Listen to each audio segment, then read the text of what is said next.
Center. I'm Christine Lisi. A pair of 76ers missed today's shoot-around ahead of the must-win in Game 5 of their first-round NBA playoff series against the Knicks tonight, 6:30 Eastern, ESPN Radio. Center Joel Embiid with a migraine, shooting guard Kelly Oubre Jr. with an illness. Embiid, who was already questionable with left knee injury management, remains questionable. Oubre is probable. ESPN's Adrian Wojnarowski is reporting Celtics center Kristaps Porzingis undergoing imaging on his calf injury. Boston can only afford a very short Porzingis absence, explains ESPN NBA insider Brian Windhorst. If Porzingis is knocked out for 2 weeks here and he can't play in the next round, I don't think it's a huge problem. Okay. But potentially facing the Knicks or the Pacers in the conference finals, that is where they may need him. And of course, if you're thinking about Denver and Minnesota or OKC, you're going to need him for sure. Celtics up 3-1 host the Heat Game 5 tomorrow. First-round Stanley Cup playoffs. Maple Leaf center Austin Matthews, lingering illness, remains questionable. Game 5 against the Bruins tonight, 7 Eastern on ESPN. Toronto down 3-1. Feeling great starts with a great shave, and great shaves start with Barbasol Shaving Cream. That's Barbasol Shaving Cream, an American classic for over 100 years. Close Shave America. Close Shave Barbasol.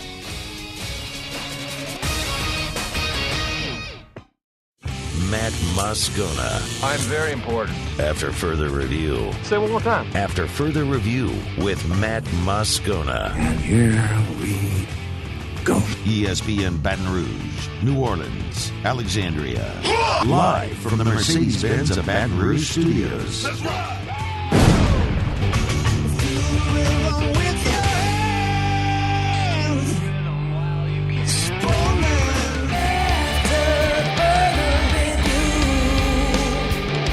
And welcome into a Tuesday edition of After Further Review. Musso in for Moscona. Jacob Beck, Paul O'Neill along for the ride. I'm glad you are as well. There is a lot we have to get to today. The Saints are signing an offensive lineman. We touched on that a little bit yesterday. The news broke during the show, but we'll go a little bit deeper here. Transfer portal window closes tonight. LSU still very active in the recruiting process there. And is there anyone else to look for that might enter? Shea Dixon is with us here in the next segment to talk about that. The Pelicans got swept.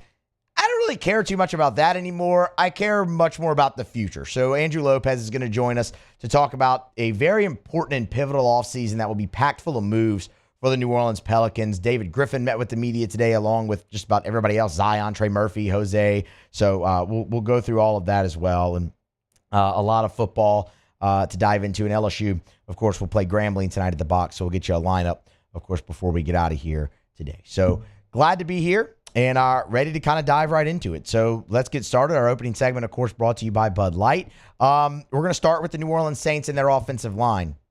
It feels like a conversation that we've just had over and over and over and over again. Really all the way through last season, definitely through the offseason, through the draft process, everything. I mean, everyone loves the pick of Taliesin Fuanga at 14, myself included. I think that's a great selection. But the problem is, if you're looking at the Saints, it's not just one tackle spot that you need. It's most likely both. I mean, Fuanga, they're very confident that he could play left or right tackle. That's great. I mean, that just adds to why that pick is really good and why you expect him to be successful. A lot of versatility there, right? Okay, so let's say he plays left tackle and Ryan Ramchik's good to go, and Ryan Ramchik plays right tackle. Then good. But how confident are you that Ryan Ramchik can actually play right tackle right now? I mean, cartilage in your knee just doesn't grow back. It doesn't stop deteriorating. That's something he's been playing through and is going to continue to have to deal with. And they can say everything that they want to say. They can say all the right things. They haven't sounded very confident when they've talked about the future with Ryan Ramchik. So what if he can't go? Well, then Fuanga's going to play there. What happens at left tackle? James Hurst retires. It doesn't sound like they're going to re-sign Andres Pete. We talked about that with Cat Terrell yesterday. Trevor Penning? Well, okay. Again, they can say whatever they want to say. And what they're going to tell you with Trevor Penning is they're still, super confident in him and they haven't given up on him at tackle and they're going to let him go. But when push comes to shove and it's been time to let him go, they haven't done that. I'll give you the pass on the rookie year. He was injured. He got injured before the season started. And then when you were finally able to get him back in November of his rookie season, in week 18, he ends up with a Liz Frank injury, and he's out again. He's your starting left tackle in 2023, plays for 5 weeks. He's not good. They bench him, and you rarely see him again the rest of the year. So for them to say, oh, yeah, we believe in him still, well, then I say no, because you haven't shown that. You haven't given him the opportunity. So, what do? You got to address it somehow. Is that going to be free agency? That's what most people think. Well, the Saints did add 2 offensive linemen yesterday. Again, as I said, that news broke while we were on air yesterday, and we did touch on it. We did touch on it briefly in the show, but we can go a little bit deeper now, because I think the Saints have a question to ask themselves. They're at a fork in the road, and they have to decide which way to really go. And I think this is them, in a way, trying to decide, but I don't think they've actually made their decision.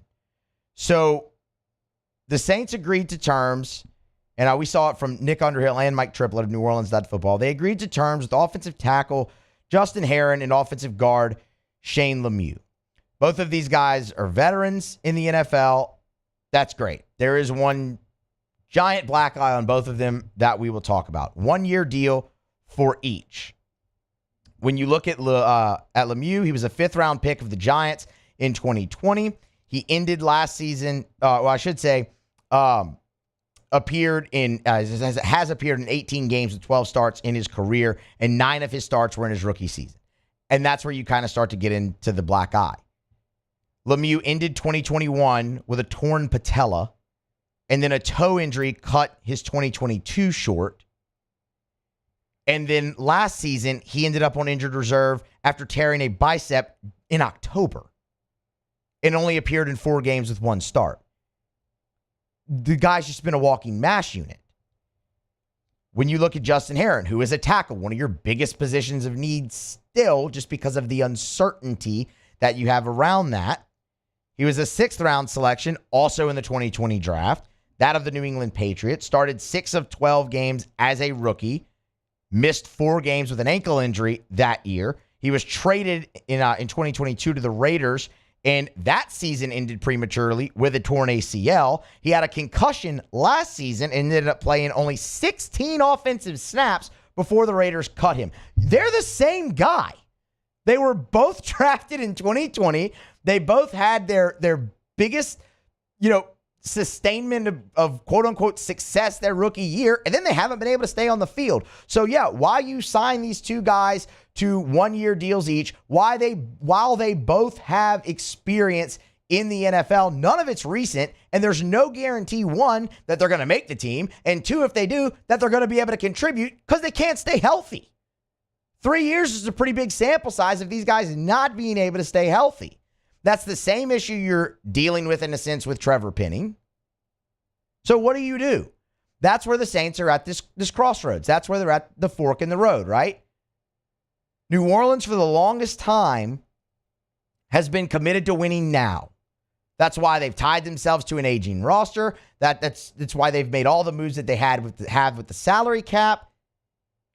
Do you want to continue to do that, or do you want to say, all right, let's start a slow path into rebuilding this? Because they're not taking the quick, push the dynamite plunger, blow it up immediately right now. So are you going to do the slower path? Or do you take one more look at your aging roster? Do you say, okay, you've tied yourself to Derek Carr. You have Marshawn Lattimore still for now. Do you make one more run and go all in at it?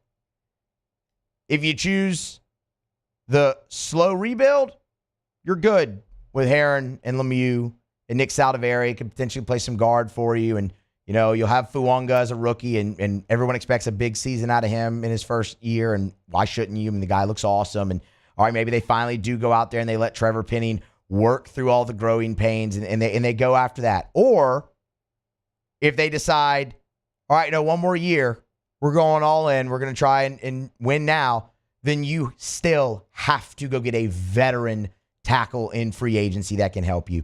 And your options are limited. It's not a big crop. Like Mekhi Becton signed with the Eagles, so he's gone. He was going to be really expensive anyway. You can look at David Bakhtiari, and while he's coming off a lot of injuries, kind of like everyone else that we've mentioned in this segment outside of Fuanga, I don't think you can afford him. He made $23 million last year. Like, that's not an option. Yes, maybe can you get him a little cheaper off of the injuries? Maybe, but not much. Donovan Smith makes the most sense to me. Like, that's the guy I look at and I say, okay, you can do that. He's 30 years old. He's been in the league for 10 seasons and comes from the Kansas City Chiefs last year, where obviously, look, that's great culture. You love that. He was with Tampa Bay when they won the Super Bowl. Good culture. You love that. Familiarity with the NFC South. How much does that really matter? I don't know if it's fine. I don't know, but it's there. So, I mean, you like the veteran aspect that he will bring there. The caveat is he only played in 12 games last year with 12 starts with the Chiefs, dealt with what they termed a neck stinger, but he made $3 million last year. So you could bring in a guy who's played 9 years in the league. This would be his 10th for $3 million. Spotrac lists his market value at 5.1, but if he made $3 million last year, are you really going to give him 5, especially after only playing 12 games and being injured? Probably not. Good culture, locker room guy potentially, has played a lot of football, started every game that he's played in the NFL, 136 of them. That seems like a move there that could lead you down okay, we're going to go win now one more time. But they have to ultimately make that decision. And maybe them signing Heron and Lemieux is them telling you, okay, this is kind of the path we're going to go. But I'm not totally sold yet. It's a long offseason. And signing those guys, who, again, there's no guarantee you're going to get anything out of them. That doesn't sound like what the Saints have been doing. So we'll see. But that's the latest. They have a decision to make. Offensive tackle is a position that they still must address. All right, we're going to grab a break. We're going to come back on the other side, switch gears. LSU football recruiting. It's in full swing, mainly in the transfer portal. The window closes at midnight tonight for underclassmen. LSU, are they going to see any more defections? And what's the latest on the defensive tackles? Of course, Dominic Williams is on campus yesterday and today for LSU, the prized defensive tackle transfer recruit out of TCU. Where's the latest there? And who else might the Tigers be targeting? Shea Dixon from On 3 joins us to talk about it all next here on AFR. AFR.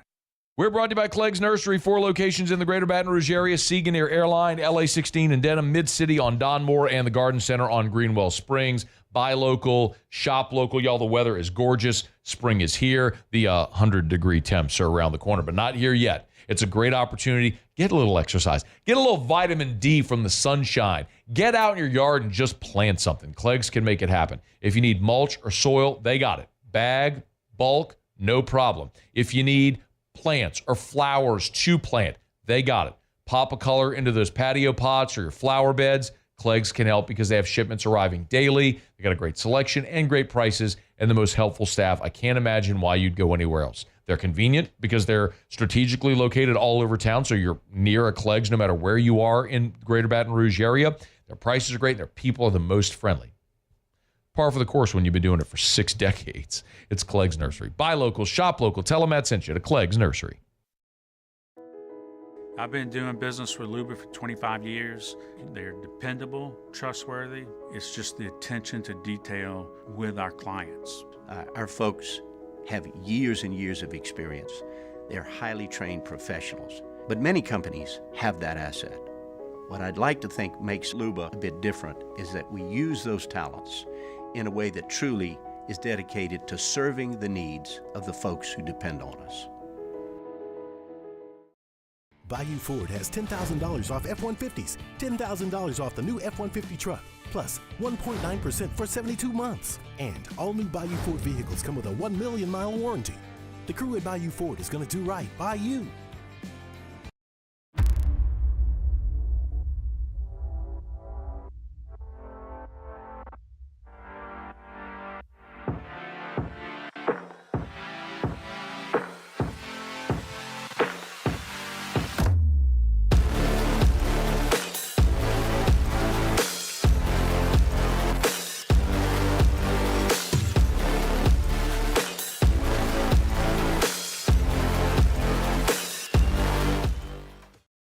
Dylan Cruz here to tell you about Six Rings Baseball and Softball Camp. If you live on the North Shore and play ball, go to Six Rings Camps with former LSU assistant coach Dan Canaveri. His knowledge is second to none, and your child will improve and have fun doing it. Camps were held at Coquille Park and Six Rings Academy in Covington with 4 sessions over the summer. Full day and morning only sessions are available from ages 7 to 13. Go to sixringsbaseball.com or call 985-206-9096. Learn the game to love the game.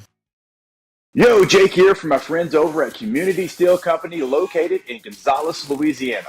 The local place you can turn to for all of your metal building needs. Notice I said local, not Houston, not Dallas, not Atlanta, but right here in Gonzales. Visit them at their brand new state-of-the-art website at communitysteelco.com or pick up the phone and give them a call today to answer all of your questions on your metal buildings, roofing and sheet metal, and any other steel needs you or your business need at 225-647-2020. There it is, the extra mile, on the border of expected and extraordinary for those willing to go further, like vans customized for work or play, with safety and tech to keep you connected. Supported by a 5-star sales, service, and finance team, and backed by the 1-star you know. So go the extra mile. It's never crowded, because so few have what it takes to go there. Mercedes-Benz Vans.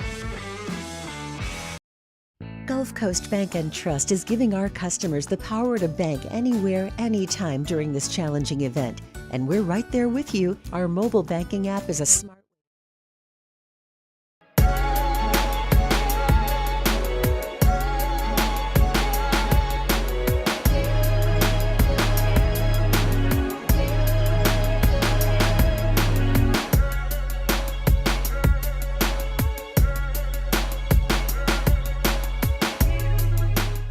After further review, powered by Sunshine, your hometown John Deere dealer in Louisiana.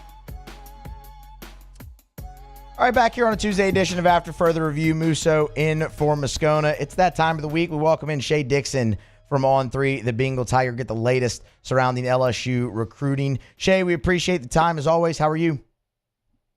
I'm doing well. How are you, Musso? How's the show going? Show's going great, man. Segment into it, so we're doing well, feeling good. Again, just trying to keep the train on the tracks, not try to let anything blow up until Matt gets back tomorrow. So that's the goal, and so far we're reaching the goal. Let's start transfer portal, and I'm sure we'll be pretty transfer portal heavy here over the next 10, 15 minutes or so that we speak, but. Want to start defensive tackle, obviously, and with the guy who's on campus right now out of TCU, Dominic Williams. From my understanding, Shea, correct me if I'm wrong, got in yesterday, spent yesterday and then today, and that's the conclusion of the visit. What can you tell us about Dominic Williams so far here through the visit? Yeah, this is a kid who started, 2 years, his only 2 years at TCU, and he showed up at TCU at 17 years old and was part of that national championship team run, that went to the national championship. What was that in 2022? And was really a breakout star for them on the defensive line. And then you see this past season, started every single game again, was excellent. And there was just a general consensus that, hey, look, this was one of the better players out there in the sophomore class that can play, D-tackle in the country. And he hits the portal. So LSU immediately got into the mix. And they have his final visit. I've confirmed that with his inner circle, the folks around him that are kind of helping him through things, his mentor, his mom, all them.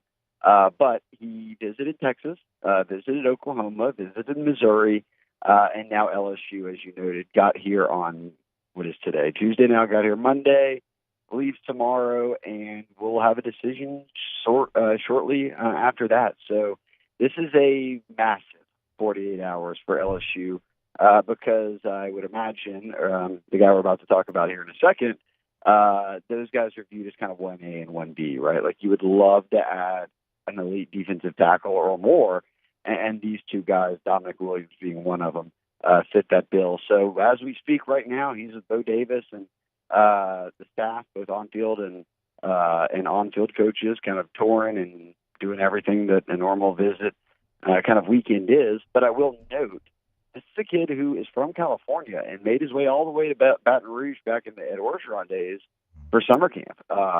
and his mentors telling me that he was very much into LSU back then, didn't get the offer, ended up signing with TCU, and obviously had 2 great seasons and is now in the portal and wanted by pretty much a number of teams that have a need for defensive tackle. So we know he will play in the SEC. Will he play at LSU?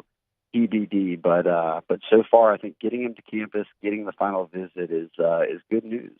Well, and you mentioned that he'll play in the SEC. Obviously, the Texas connection, but he also made a visit to Oklahoma, if I'm not mistaken. Is it fair though to classify this as an LSU-Texas battle?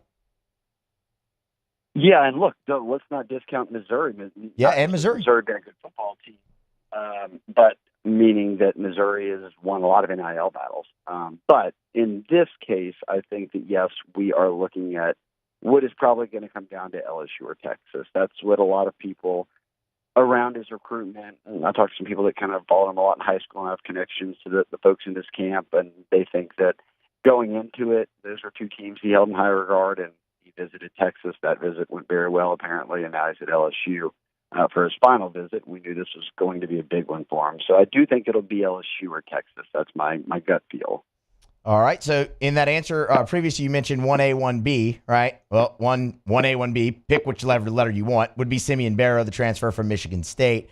Was at LSU, then took visits to Missouri and Miami. When are we expecting a decision from him? His visits are wrapped up, correct? Yeah, so Barrow visited LSU first coming out of the portal. He's on the different end of this spectrum of eligibility. He is a grad student. He spent plenty of time at Michigan State, hits the portal this spring, and pretty much had the who's who of teams after him. He also went and saw Missouri, and then was at Miami. Graduated from Michigan State over the weekend, and then he and his dad went down to Miami on Monday. They told me they were wrapping up that visit today, and that a decision is expected here pretty soon. So, both he and Dominic Williams are done with visits and are now just about to say, okay, let's look it all over and make a decision. And LSU's in the mix with both. Look, I talked to one source who feels like, at least going into the Miami visit, and we'll see, how it comes coming out of it, or how they feel coming out of it, but that LSU was the team to beat. But what we know is this: they only returned 2 defensive tackles, and Jacobian Guillory, of the 2, him and Jalen Lee, is the only one who has made any starts. He's made 3 starts and has been here, 3 or 4 years now. So I think Guillory, you can say you can rely on him, but you've got to find some other starting quality guys. Now, adding Gio Paez out of Wisconsin was a great start. At least they've got 1 defensive tackle, but I think I can confidently say the staff is in a spot where you say, okay, we've got to come away with at least one of these guys between Williams and Barrow, and if not, stumble upon good fortune, and maybe here in the final 48 hours of the portal, or the final couple of days, as guys' names keep popping up after entering the portal, that some notable DTs hit that they get in on and are able to get. Shea, you mentioned last week when you were here the Gio Paez thing, and that LSU could potentially want to add at least 2 more. Obviously, Williams and Barrow are those. Say they get one of them and they still want to add another. You kind of just mentioned it. They might need some good fortune, but is there anybody out there that they could get in on late that they could potentially snag? Yeah, we'll see. Aiden Huntington out of ULM entered. He was an all-Sun Belt player. I mean, they've taken a look at him. He just entered yesterday, and he hasn't reported any offers yet. But, again, kids just have to enter the portal by this week. You can still kind of take it as long as you want, as long as you're in school wherever you're at and you're maintaining your eligibility. So guys will still be on visits and stuff like that. So if they've got scholarships available, Musso, then, if you get one of these 2 defensive tackles and you feel like, hey, let's go get more, then a guy like that might come into play. Or others. His name escapes me because I had just seen it for the first time about an hour ago. But the guy who took home the award for the top defensive player in the FCS, he was at Tennessee State playing defensive line. He just entered the portal, like I said, within the past hour. So guys are popping up, but I will add that pretty much every school out there's number 1 need is D tackles, just because by nature there's just not a lot of them. And then when good ones enter, everybody's on them. It's been an interesting few weeks watching LSU go after some of these top guys for their biggest need. Shea, let's switch gears to the current Tigers, though, because so the way I understand the timeline here, and again, I'll defer to you, the portal for underclassmen closes at midnight tonight, and then grad transfers have 24 hours after that, correct?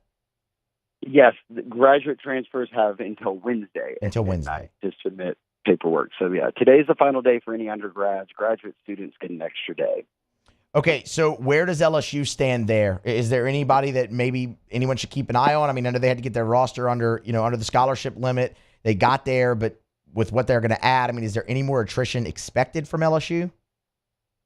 Yeah, they're under the number right now. So they have the ability to go out and add, at least 3 or 4 players and become, be at the 85 if they wanted to max out.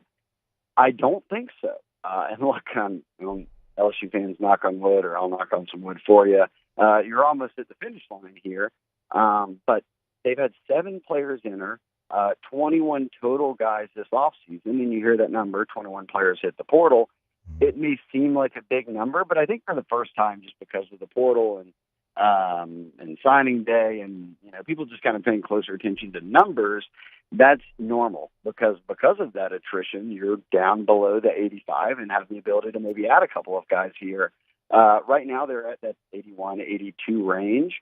I don't think, again, that anyone else will enter. All those conversations have kind of already taken place, and we've seen the guys enter who, some were expected. Obviously, I'd say all 7 of them who entered are guys that were looking for playing time and can find it more quickly elsewhere in their minds. And that's just a part of natural attrition. Even before the portal, that was kind of stuff that was happening.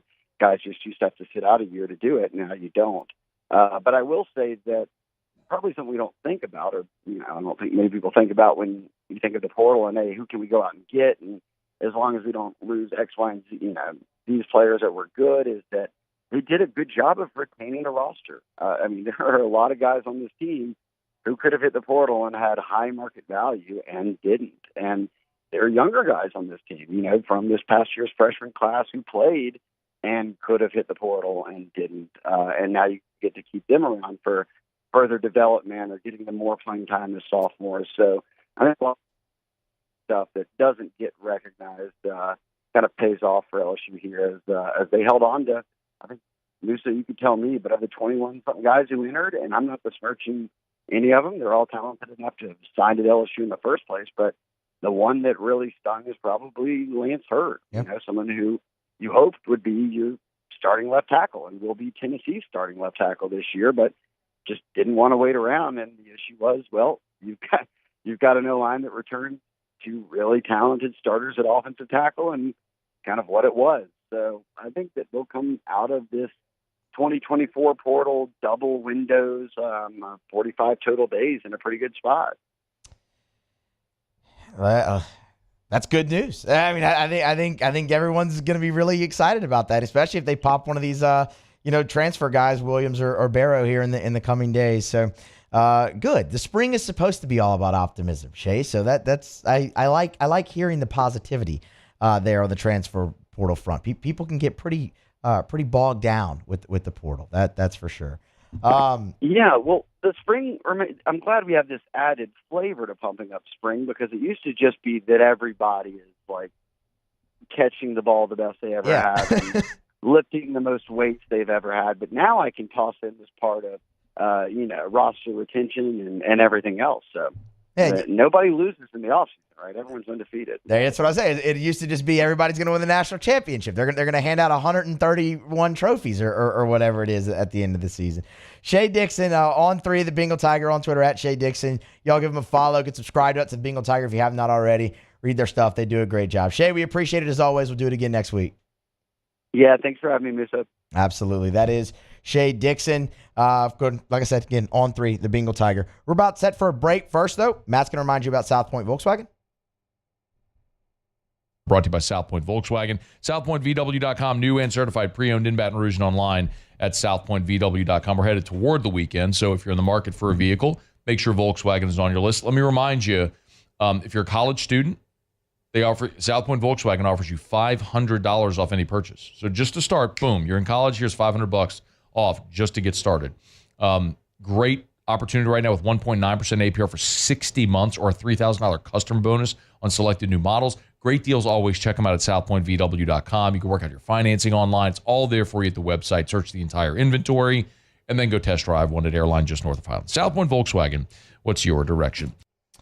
All right, we're going to switch things up a little bit here. Normally we go around the SEC in the next segment. We're going to bump that to the 4 o'clock hour. Andrew Lopez is going to join us. We're going to get a head start on but should be a pretty eventful offseason for the New Orleans Pelicans. They saw their 2023-2024 campaign come to an end last night after being swept by the Oklahoma City Thunder. That's next here on AFR. AFR. Brought to you by Action Industries. Make sure you check them out online, on Facebook, or on LinkedIn. It's Action Industries. And, of course, when you're at the box. Every single game, all year long, out at the box. If you see a mound visit, those mound visits all season long are brought to you by Action Industries. Action Industries is a great industrial contractor that served the petrochemical and refinery markets, all the plants up and down the river for 40 years, since 1982, going on 41 years now in business. And listen, there's two things that I've learned talking to Chuck and all the gang over there at Action Industries. Number one, you do not get hired to work in those plants if you don't have an exemplary safety record. At Action Industries, their safety record beats the industry standard, and you don't get rehired if you don't do quality work. Well, Action Industries has been around for 40 years. Check them out online. It's Action Industries. The Windsor Senior Living Community in Mandeville, Louisiana is a beautiful, vibrant apartment community geared toward seniors. They are nestled right in the heart of Mandeville, where seniors live a more carefree lifestyle in spacious apartments with the peace of mind that comes from having a little extra help. Call the Windsor at 985-624-8040 to schedule a lunch and tour. Come see how the Windsor can be your passport to peace of mind. There it is, the extra mile, on the border of expected and extraordinary, for those willing to go further, like vans customized for work or play, with safety and tech to keep you connected, supported by a 5-star sales, service, and finance team, and backed by the 1-star you know. So go the extra mile. It's never crowded, because so few have what it takes to go there. Mercedes-Benz Vans. I've been doing business with Luba for 25 years. They're dependable, trustworthy. It's just the attention to detail with our clients.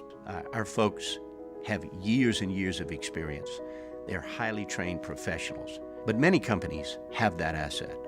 What I'd like to think makes Luba a bit different is that we use those talents in a way that truly is dedicated to serving the needs of the folks who depend on us.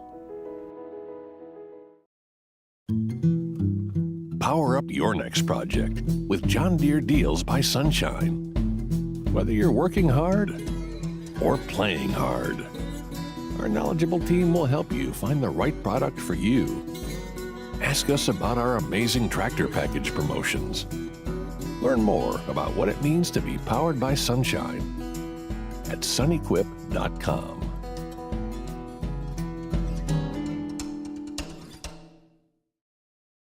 Jerry and Benny Payne began Central Plumbing Company out of their driveway in Tanglewood subdivision. 50 years later and 4 generations down the road, we continue to serve Baton Rouge and the surrounding areas for all of their plumbing needs. Residential, commercial, industrial, or hospitality, Central Plumbing is here 24/7, 365. We want to thank our customers, family, and friends for 50 years of success. And looking forward to 50 more. Breck teamed up to reimagine your parks, and you imagined big. With your help, we went to work, creating 12 beautiful community parks across the parish. A family-sized water park, miles and miles of trails, and parks just for your dogs. There are more places to splash, to explore, to run wild, and even soar. You imagined.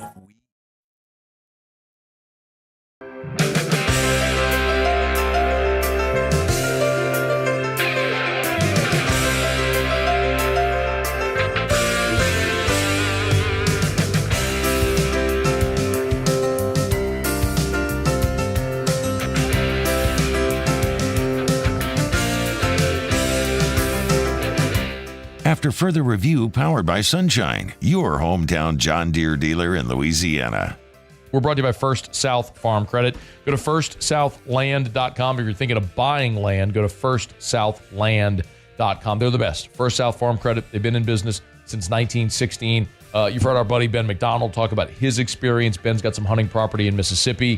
Finance that land through First South Farm Credit. It doesn't matter if you live in Houma and you want to buy land in Mississippi, or if you live in Baton Rouge and you want to buy land in Zachary, if you live in Monroe and you want to buy land in Alexandria, or wherever it may be, in Louisiana or any of the 48 contiguous states, First South Farm Credit can help you buy land.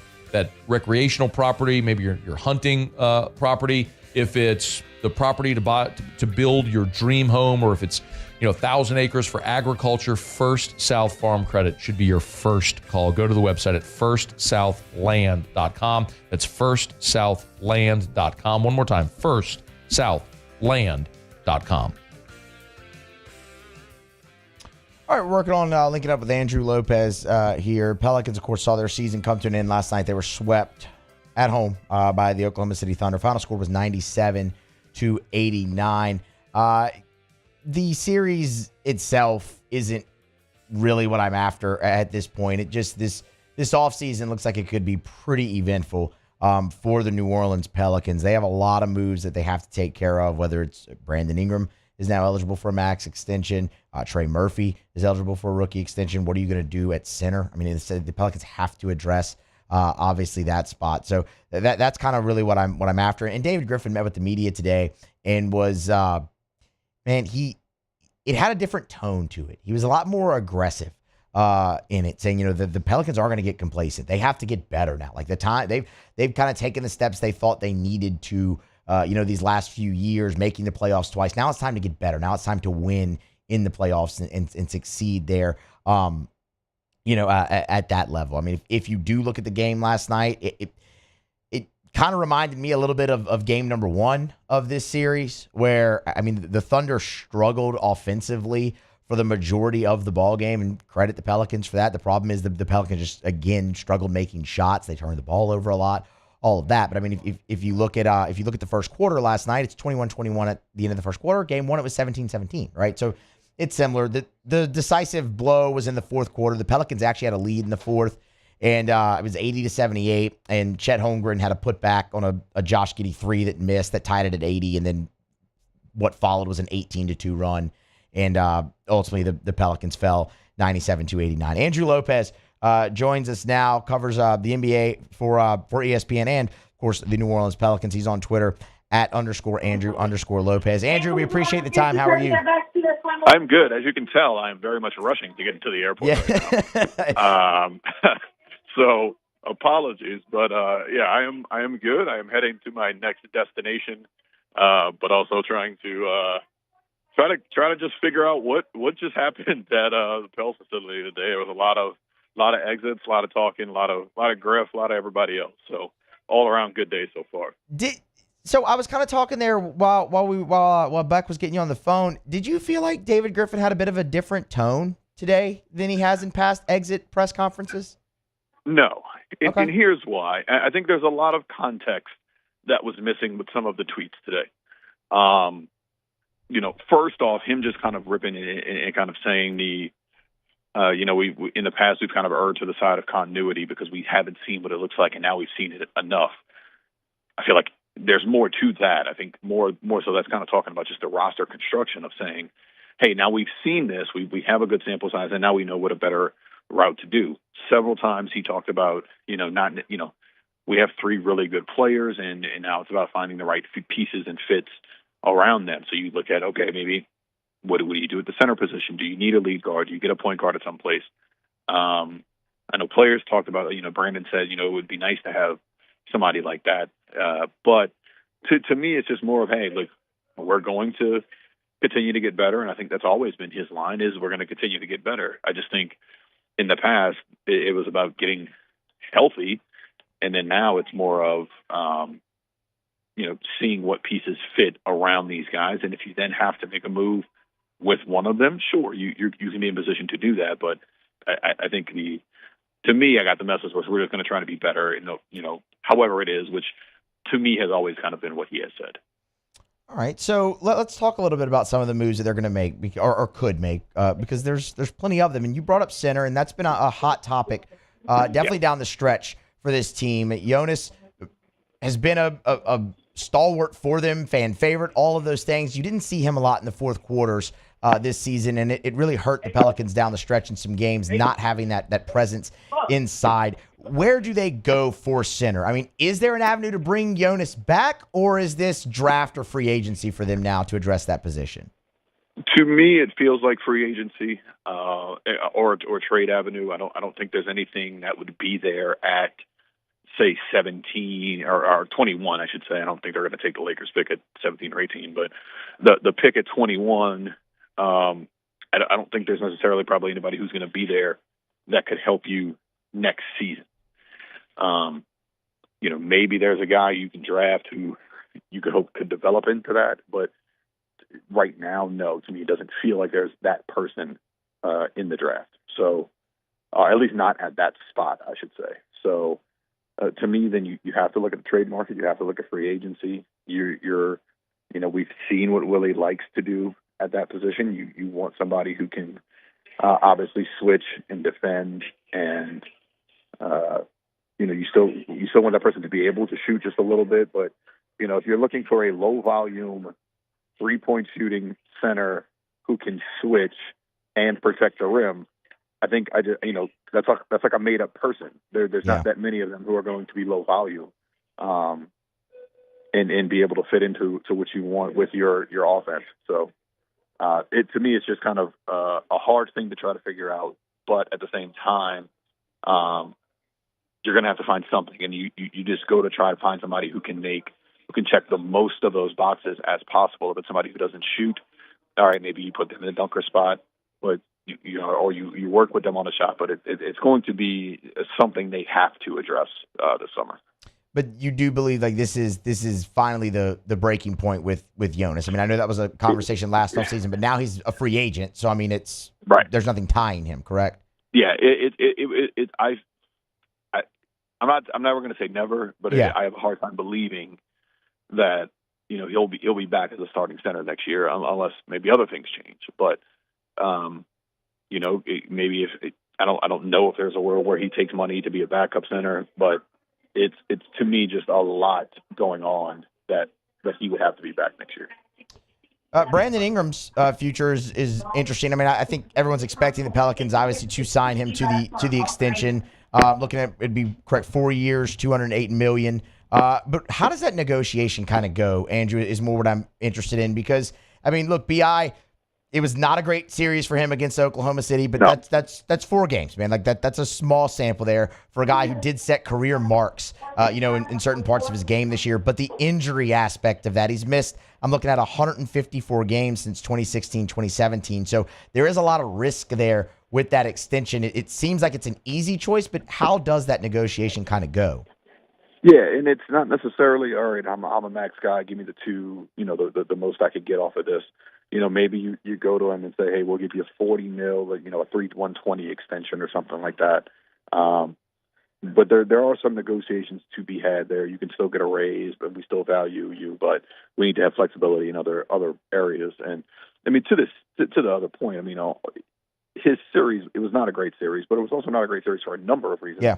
One of which being he's still coming back from that bone contusion in his knee, and none of the games he had were really great. I mean, I think in the Kings game in the play-in, he scored 24, but still wasn't, Brandon.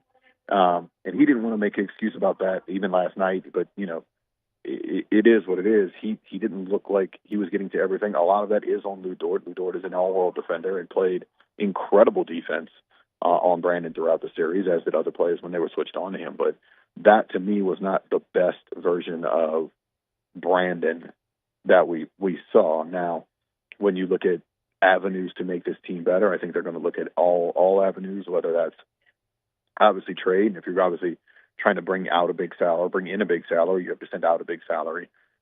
If negotiations on the extension do go awry and he's not feeling, that it's up to what he thought, then you could make, some more moves there. So to me, I think it's sit down, think about it. Hey, we want to do X, Y, Z. we value you at this, and try to come to some understanding while also seeing, what ultimately is kind of best for the team. And then the other extension that's now eligible is Trey Murphy for his rookie extension. And I mean, look, he had an awesome year for the Pelicans. I know he was asked about it today, and he gave the answer you're supposed to. I just want to play. The money's not important. I just want to play. How much of a priority is re-signing Trey Murphy for the Pels? Well, they're going to have those extension talks, but also Trey started with it's not about the money, and then followed up with, I'm not going to just sign for free. Yeah, right. He came back and was like, no. Like I also want you to know that there's more to this than just that. So he's like, yes, I do want to be able to have generational wealth and set my family up and do all these things I've wanted to do for a long time playing basketball, but it's not going to be a situation where he's like going to take, the minimum, because it's not about the money. I mean, it's the NBA. It's always about that. So, but trying to get him to an extension, we saw it. They're going to try to lock him up, and it's going to be interesting what his number comes at, what they value him at, and maybe what they do there changes what they do with Brandon Ingram, because obviously that extension wouldn't kick in next season, but then you have an extra $20 or $30 million contract on the books moving forward. What does that look like? How does that change what you want to do and now his salary is going to be approaching what a fourth guy essentially at that point. So to me, that's where things can really start to get a little weird. But you see, they value Trey. They saw that what he could do as a starter. Obviously, he's a very good basketball player, and I think they're going to try to figure something out on the extension this summer. It's going to be a really interesting offseason for the Pelicans, man. They're coming off of 49 regular season wins, another trip to the playoffs. It didn't go how you wanted, but there are some positives and plenty of them to take from this campaign under Willie Green. And you got to see 70-plus games of Zion, which was awesome. So, Andrew, we appreciate the time and helping us kind of, set the stage for what could be an eventful offseason. I'm sure we'll talk again, and safe travels to the next playoff destination, my man. I appreciate you making some time.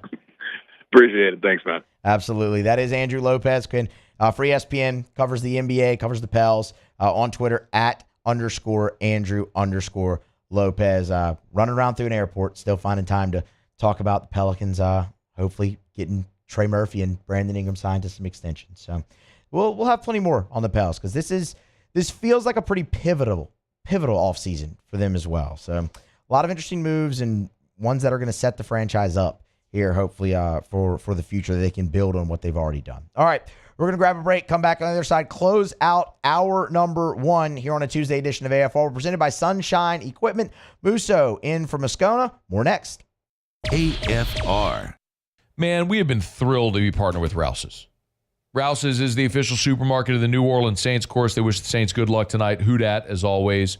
But remember, Rouse's, a great family-owned business that has grown to almost unimaginable heights as they've expanded here. They've been in business for 100 years, been helping you make groceries for 60 of those years. It's a great opportunity, man, to get by Rouse's for whatever it is you're looking for. You want to swing by, pick up dinner tonight for the family? Rouse's. Everybody wants something different? No worries.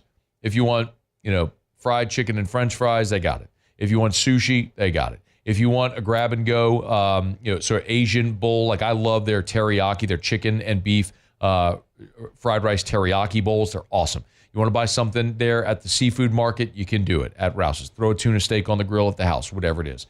You want to get some ice cold beer, some fine and fun wines, they got it at Rouse's. The official supermarket of the New Orleans Saints, Rouse's. This feels like home. Gulf Coast Office Products is a nationally recognized Savin office equipment dealer based right here in Louisiana. Over 100 employees strong, Gulf Coast has the boots on the ground to support all vertical markets, from education, engineering, legal, and finance. With the latest in office technology, from desktop to production segment units, Gulf Coast and Savin have the perfect fit for you. Call 225-756-2644. That's 756-2644 for Gulf Coast Office Products. Bayou Chrysler Dodge Jeep Ram is taking $11,000 off the new 23 Dodge Charger. We're open for business in our beautiful new showroom and taking $11,000 off the powerful new Charger. All new Bayou vehicles come with a 1 million-mile warranty. The crew at Bayou Automotive is going to do right by you. At Relief Windows, we're more than windows. We're windows, doors, hardy plank, and vinyl siding. But our number one product is always customer satisfaction. Visit us online at reliefwindows.com. Power up your next project with John Deere Deals by Sunshine. Whether you're working hard or playing hard, our knowledgeable team will help you find the right product for you. Ask us about our amazing tractor package promotions. Learn more about what it means to be powered by sunshine at sunequip.com.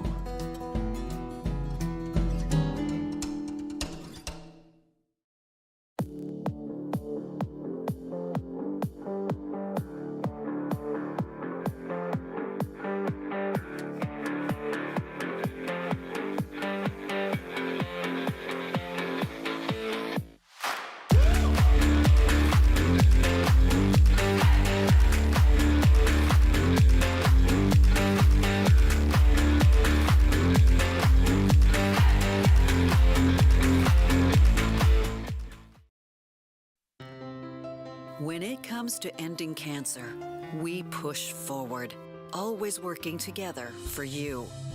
That's why our cancer experts at Ochsner have clinically integrated with MD Anderson Cancer Center. This means advanced cancer care, including access to life-saving clinical trials and integrating care to treat the whole you. Introducing Ochsner MD Anderson Cancer Center. Long live you. Electricity is all around us, and our families depend on it. Every day is sparked by the power of a cold drink or a warm meal, a movie night, and a comforting light at the end of a dark hallway.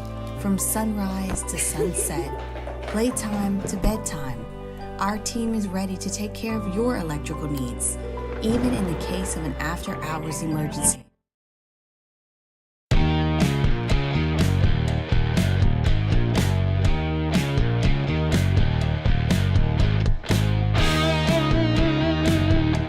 After further review, powered by Sunshine, your hometown John Deere dealer in Louisiana. All right, wrapping up hour number one here of After Further Review on a Tuesday, presented by Sunshine Equipment, your hometown John Deere dealer in Louisiana.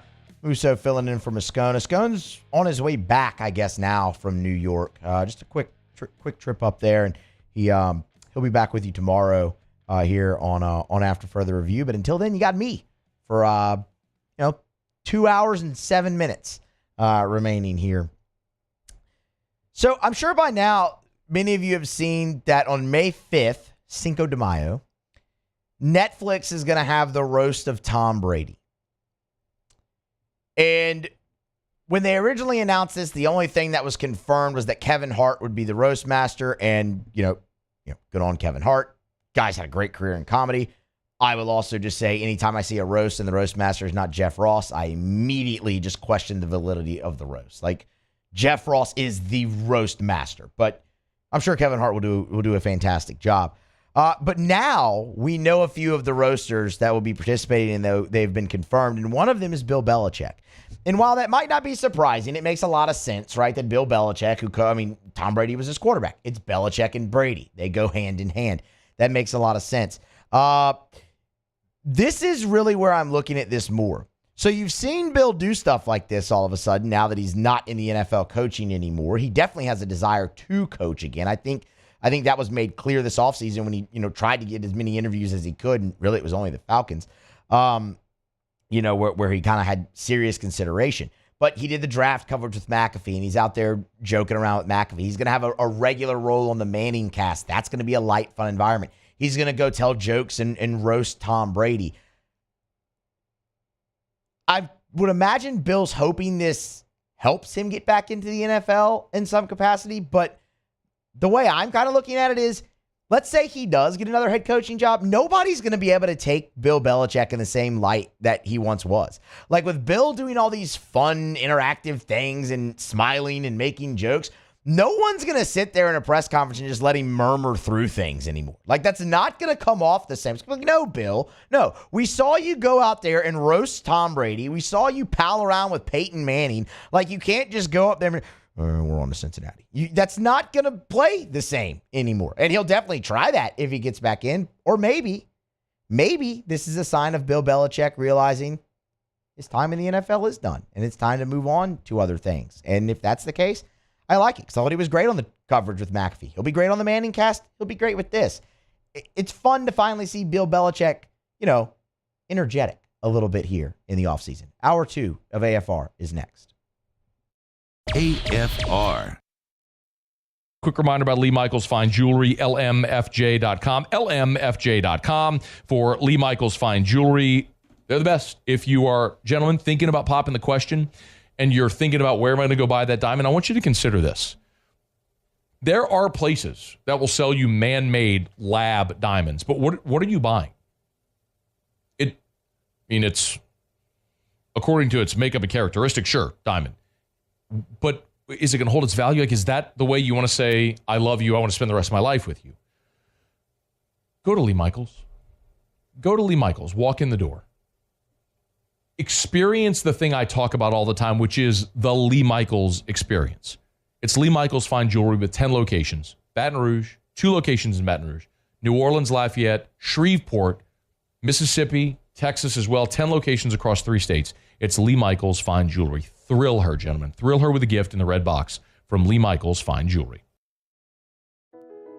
I've been doing business with Luba for 25 years. They're dependable, trustworthy. It's just the attention to detail with our clients.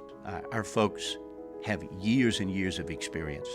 They're highly trained professionals. But many companies have that asset. What I'd like to think makes Luba a bit different is that we use those talents in a way that truly is dedicated to serving the needs of the folks who depend on us.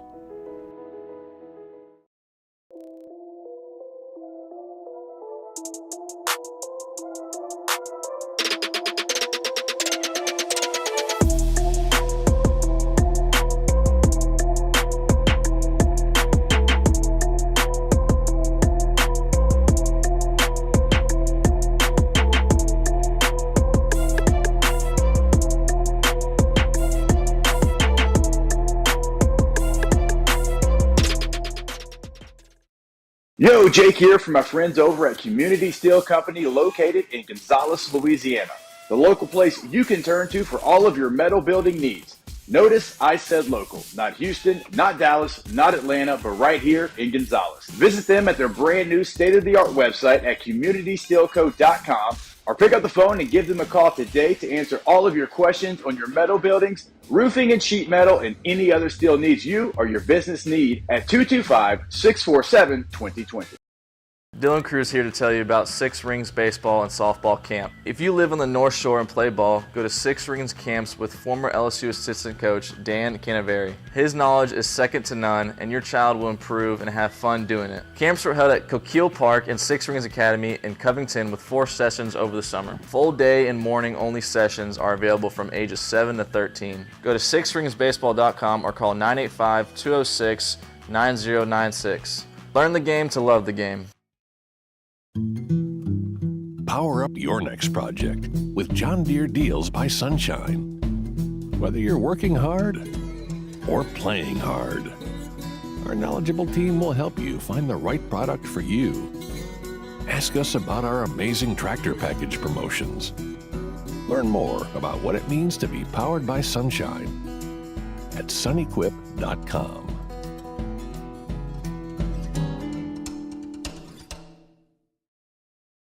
Jerry and Benny Payne began Central Plumbing Company out of their driveway in Tanglewood Subdivision. 50 years later and 4 generations down the road, we continue to serve Baton Rouge and the surrounding areas for all of their plumbing needs. Residential, commercial, industrial, or hospitality, Central Plumbing is here 24/7, 365. We want to thank our customers, family, and friends for 50 years of success. And looking forward to 50 more.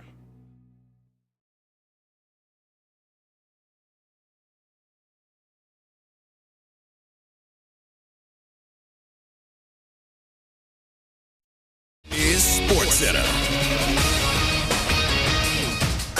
I'm Christine Lisi. Both Joel Embiid and Kelly Oubre Jr. missed the 76ers shoot-around today ahead of a must-win in Game 5 of their first-round NBA playoff series against the Knicks tonight. Embiid, who was already questionable with left knee injury management, had a migraine. He's still questionable. Oubre, dealing with an illness, is probable. Covered 6:30 Eastern ESPN Radio. Boston center Kristaps Porzingis undergoing imaging today on his injured calf. Celtics can close out the Miami series with a win in Game 5 tomorrow. But they can't win a title without Porzingis, believes First Take host Stephen A. Smith. You need him in the lineup. 7'3", can shoot, clearly can block shots. Helps Al Horford. Porzingis better be healthy enough for the next round or the round thereafter, because if not, it's a wrap. Clippers forward Kawhi Leonard out of Game 5 against the Mavericks tomorrow with a knee issue. Series is 2-2. First-round Stanley Cup playoffs. Maple Leaf center Austin Matthews remains questionable. Game 5 against the Bruins tonight due to a lingering illness. 7 Eastern on ESPN. Toronto's down 3-1. Feeling great starts with a great shave, and great shaves start with Barbasol Shaving Cream. That's Barbasol Shaving Cream, an American classic for over 100 years. Close Shave America. Close Shave Barbasol.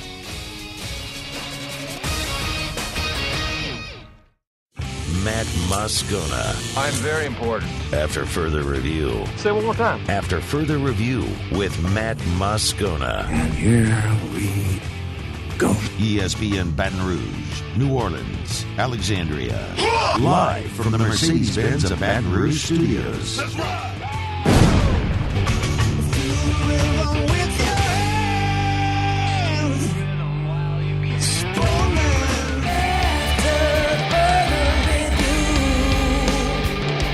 Hour number 2 of After Further Review, off and running here on a Tuesday. We're presented by Sunshine, your hometown John Deere dealer in Louisiana. Musso sitting in for Moscona, Jacob Beck, and Paul O'Neill along for the ride as well. 1 hour in the books, 2 more to go. Talk a lot of football here over the next 2 hours. Got Saints conversation coming up here that I think is going to be probably one of the most intriguing storylines to watch going forward for them. But then ESPN did a piece as well when it pertains to college football on replacing each first-round pick. And the conversation around LSU replacing Malik Neighbors and Brian Thomas is really interesting for a lot of reasons because of just the overall depth that LSU has at receivers. Like, it looks like there's cut and dry answers, but there is one guy that was left out of that piece by ESPN that I definitely want to shine a light on. So we'll do that at the bottom of this hour. And then, look, the draft is in the books, so now you look forward to next year's draft. We have some way too early mock drafts to go through as well. So plenty still to get to here on this Tuesday. And like I said, glad to have you along with us.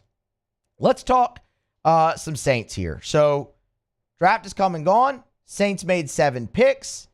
A lot of them have been met with great fanfare. But there's one that stands out above the rest when it comes to intrigue. And that was the first pick that the Saints made in round number 5 at 150th overall, and that was Spencer Rattler. And the word you've heard associated with the Spencer Rattler pick time and time again is value. It was a great value selection there. And, I mean, I absolutely agree with that, but I think the conversation gets deeper when you look at how the Saints have treated quarterback and specifically backup quarterback ever since Jameis Winston left and went to Cleveland. Everyone assumed at that point, okay, Jake Haener, go. It's your time. Saints spent a 4th-round pick on him last season. He came in also with a lot of fanfare. He came in after a great career at Fresno State. Hell, he drew comparisons to Drew Brees. But then you saw the Saints slowly but surely add more and more guys. Nathan Peterman. Okay, veteran guy.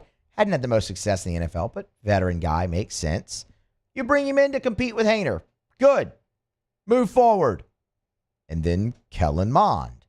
Okay, well, camp arm, maybe. Maybe he comes in and competes. Not a lot of experience in the NFL. Played in 1 game, but sure, why not? And then they go and draft Spencer Rattler. The Saints have 5 quarterbacks right now. They're not going to keep all 5. But what this does is it creates a really, really intriguing battle for backup quarterback. And the question that I want to pose here is, with that pick of Spencer Rattler, is he now the favorite to win the backup quarterback job for the New Orleans Saints?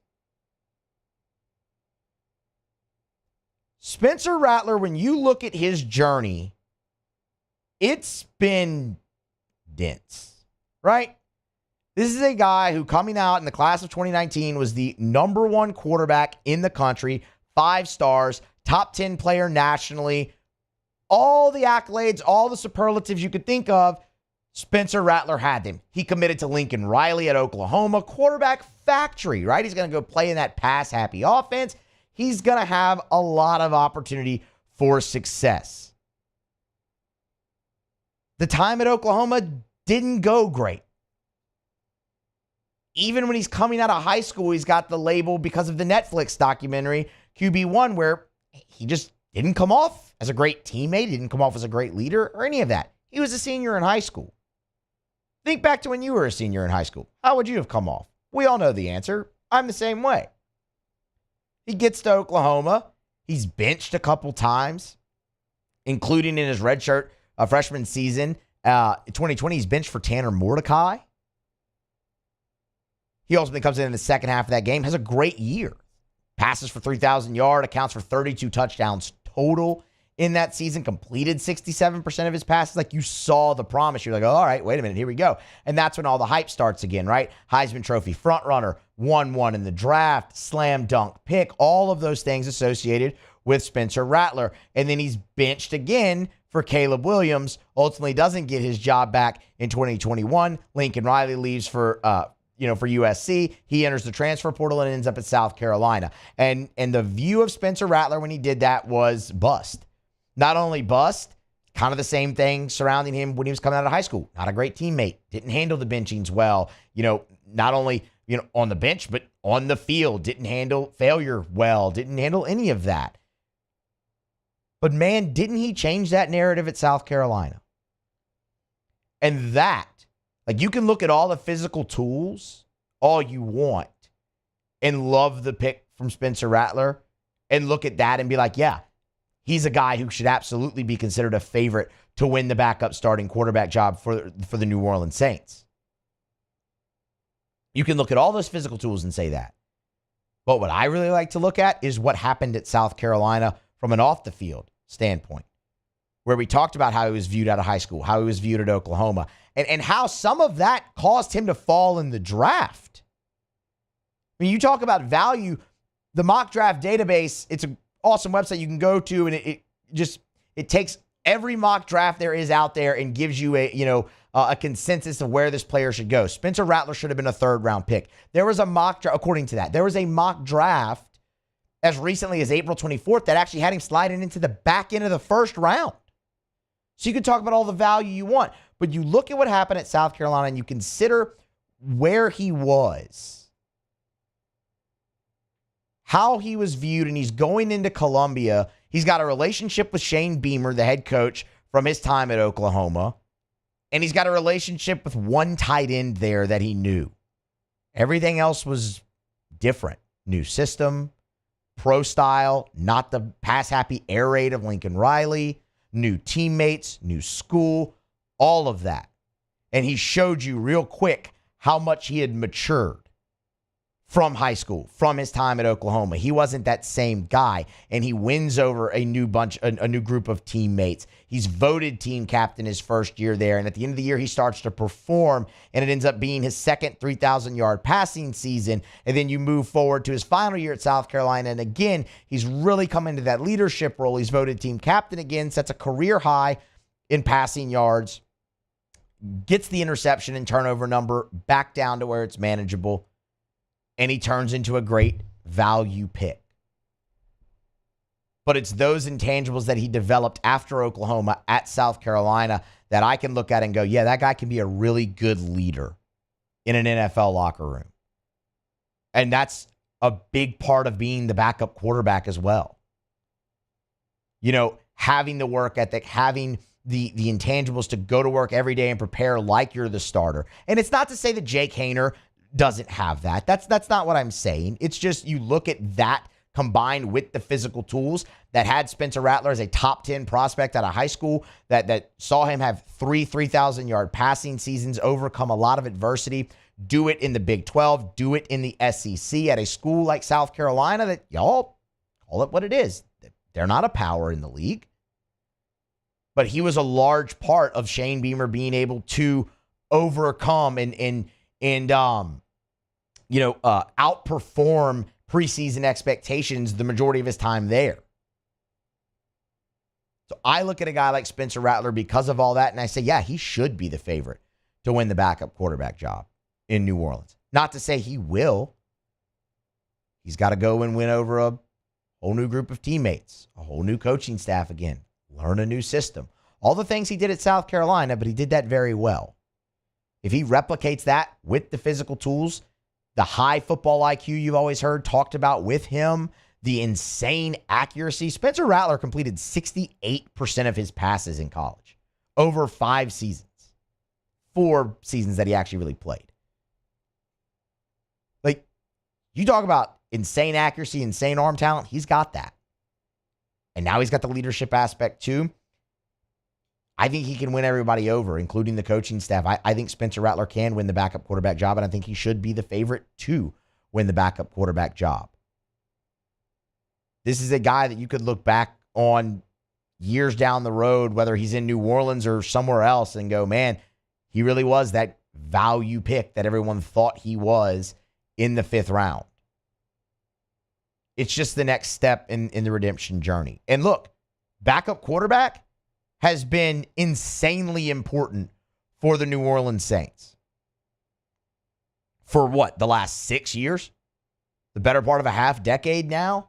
Whether it was Teddy Bridgewater or Jameis Winston or Trevor Siemian or Andy Dalton, like, the Saints have made it priority to have a veteran backup. Now you legitimately could go into this with 2 young players in Jake Haener and Spencer Rattler. It's a very, very intriguing position for the Saints to be in because it is different from what we've seen them do again for the last 6 years. And how big was Jameis Winston for you last year in that role when Derek Carr went down? And we talked earlier in the show about the mash unit that your offensive line currently is. So there's a lot of pressure for whoever wins that job. And we talked about this with Cat Terrell yesterday, and maybe they do keep a Nathan Peterman, some type of veteran, on a practice squad or whatnot just to have them around. But I think you're headed with Haener and Rattler. I think you're headed there as one of them being your backup quarterback this year behind Derek Carr. And I think Spencer Rattler should be the favorite. And it wouldn't surprise me in the least if he wins the job. All right. That's going to be something really intriguing to watch throughout rookie minicamp, throughout OTAs, throughout training camp, throughout the preseason games. That actually adds a really interesting level of intrigue because that has been such an important position for the New Orleans Saints, and you have 2 really talented young guys vying for that spot. All right, we're going to grab a break. Come back on the other side. Continue here with hour number 2. We had to flip it around because Andrew Lopez was with us in hour number 1 of the show. Had to make it kind of work with his travel schedule and whatnot. So we'll do Around the SEC when we return here on AFR. AFR. I think just from an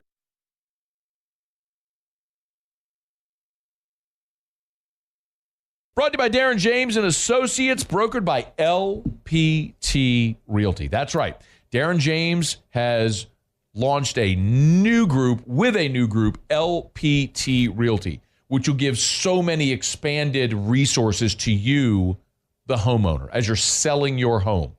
Darren James will have increased access to communication and so many other resources to help sell your home for the highest dollar possible. So you're matching and marrying here the number 1 realtor in the state of Louisiana. Wall Street Journal's lists the top 1% of realtors in America, and a new company that's growing at an exponential rate that's going to give you expanded resources. I want to also mention, if you are a realtor or are thinking about getting your realtor's license, you need to call Darren James and learn about LPT Realty. Their structure and how they're allowing the realtor to keep more commissions is something that could change your life. Darren James. Think real estate, think Darren James. There it is, the extra mile, on the border of expected and extraordinary, for those willing to go further. like vans customized for work or play, with safety and tech to keep you connected. Supported by a 5-star sales, service, and finance team, and backed by the 1-star you know. So go the extra mile. It's never crowded, because so few have what it takes to go there. Mercedes-Benz Vans.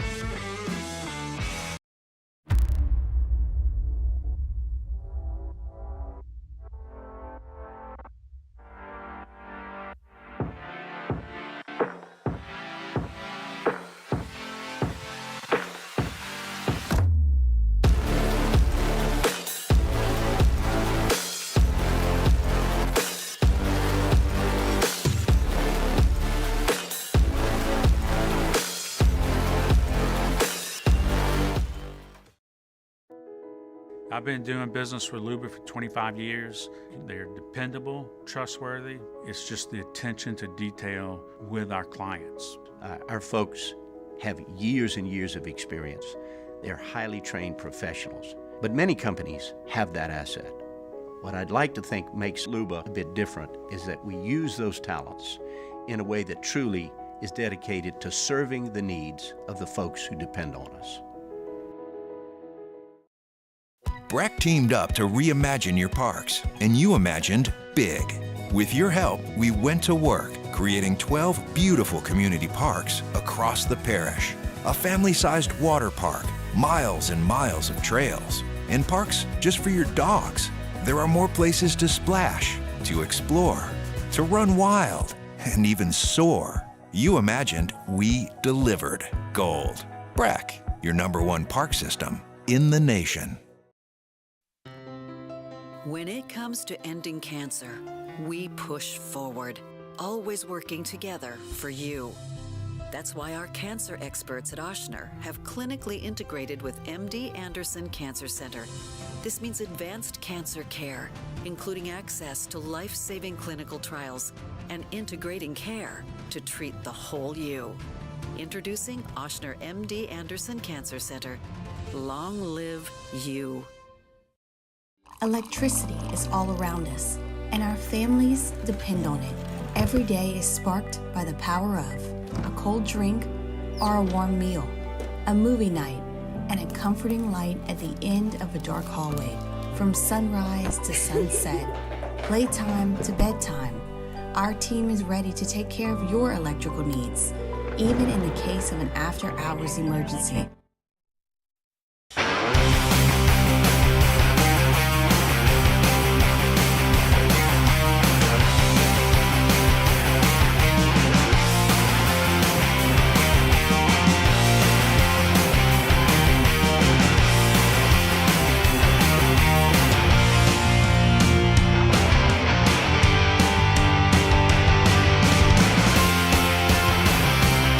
After further review, powered by Sunshine, your hometown John Deere dealer in Louisiana. Brought to you by Relief Windows and ReliefWindows.com. You know, when we talk about Relief Windows every day, I always say windows, doors, siding. And now shutters as well. They do your indoor shutters. Same thing as the windows. Custom made, measured to fit your windows, custom fit for your windows, lifetime warranty on your windows, your shutters. But Brandon, you often hear say their #1 product is customer satisfaction.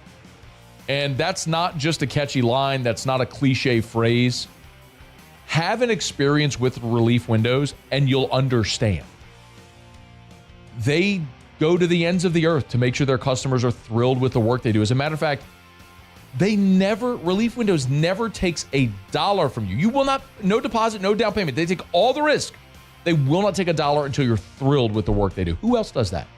Only Relief Windows. Check them out online at ReliefWindows.com.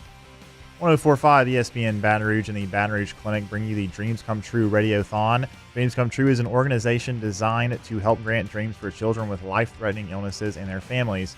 The Dreams Come True Radiothon is presented today by Boudreaux Electric, Mid-City Title, and Unique Physique. Today is the last day to donate, so please get out there and donate. You can do it at 1045ESPN.com. Go around the SEC here momentarily, but Jay Clark and the national champion LSU gymnastics teams got the best news possible for their program today. And that was that Haley Bryant, the greatest gymnast ever in the history of that program, is coming back for her 5th and final season. She has the COVID year. It took some time. I believe the way they termed it, the way she termed it, was 5 to 7 business days.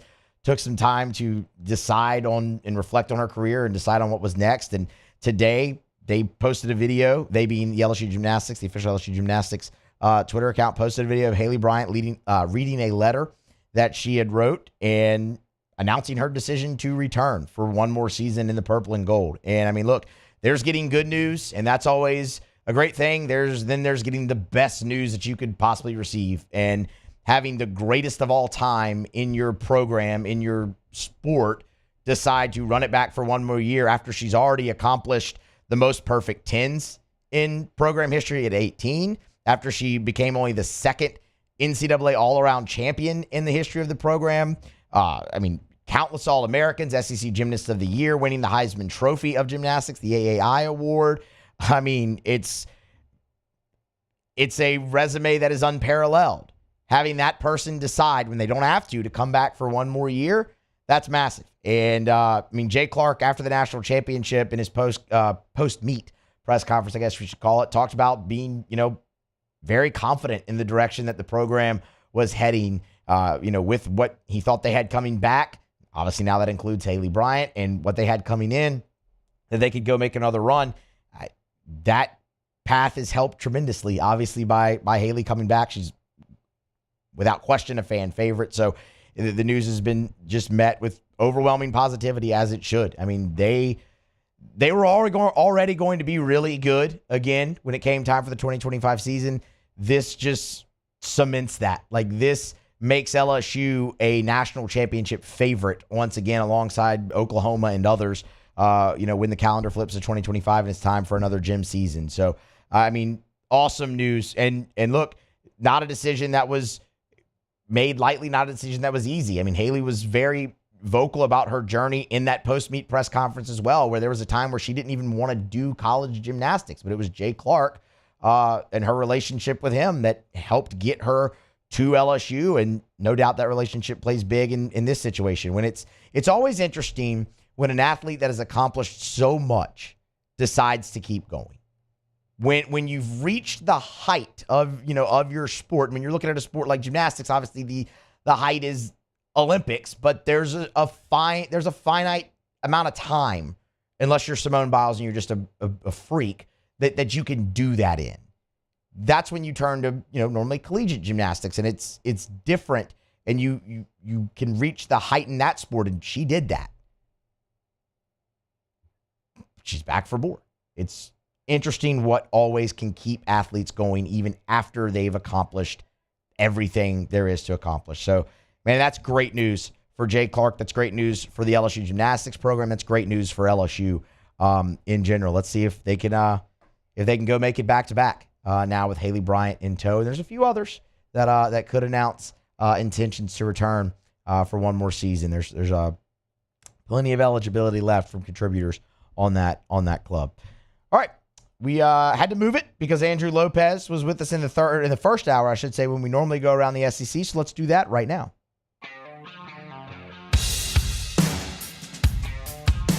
Around the SEC, bringing you the biggest news from the nation's best conference. The Ole Miss Rebels.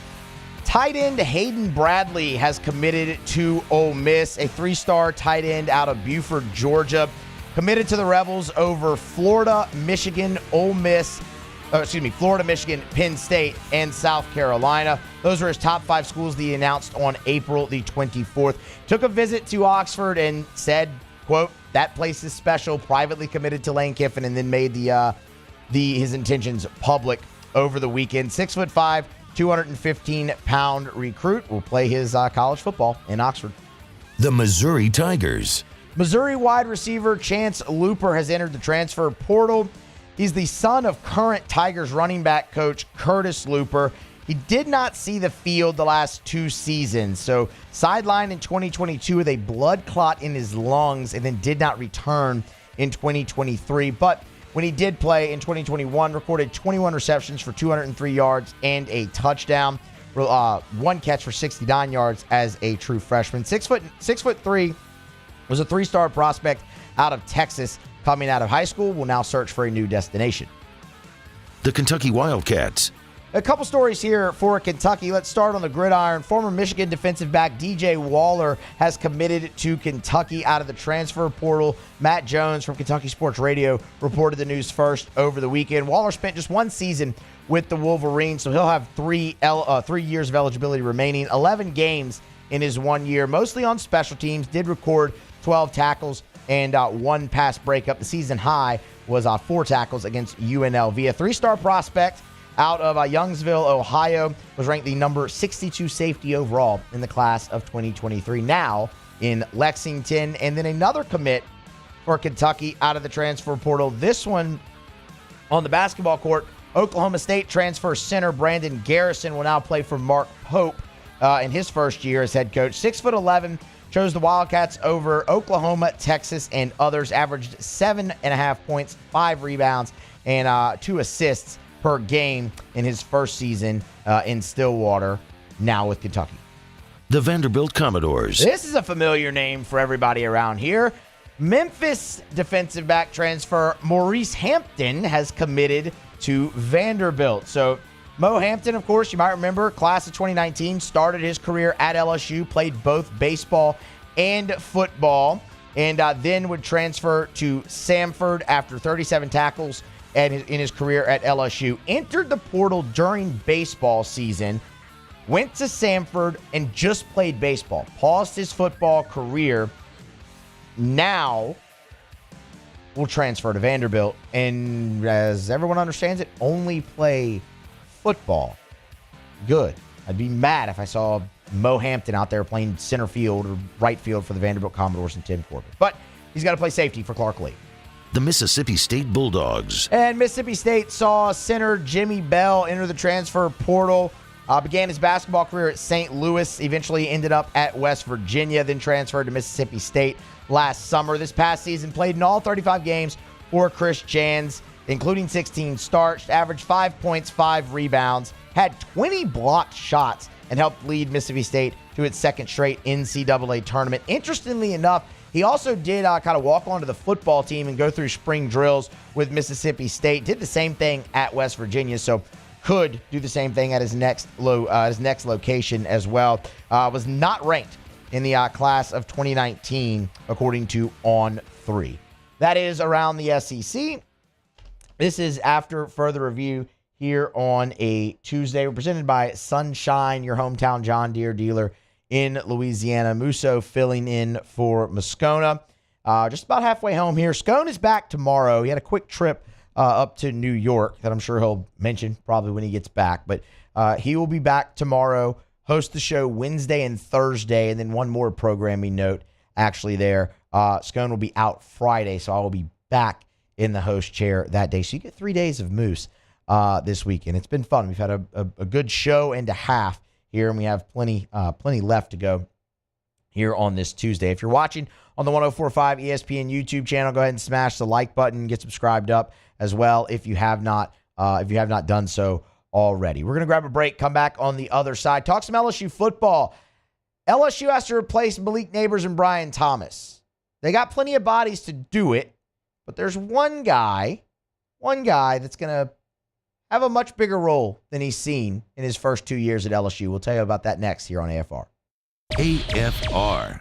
Brought to you by River City's 1 Hour Air, where they're always on time or you don't pay a dime. 752-0001-752-0001, where they're always on time or you don't pay a dime. I love sharing 5-star Google reviews. Here's one from Ricky Gomez, who said Chris, his technician, was very professional and knowledgeable during the HVAC evaluation. He provided details and recommendations in a clear and concise manner. That's one of the things that always stands out. If you're having an issue with your AC or your heater, and River City's 1 Hour Air sends out a technician for an evaluation, they're going to explain your options to you. And that may sound simple, but none of it, I don't know anything about an HVAC, neither do you. Let's be honest. So whenever they go get up in your attic or they go look at your HVAC unit on the side of your house and they come talk to you, they're going to explain very clearly what's happening and your options to remedy it. It's River City's 1 Hour Air. Look for the big yellow vans and trucks with the giant clock on the side. 752-0001.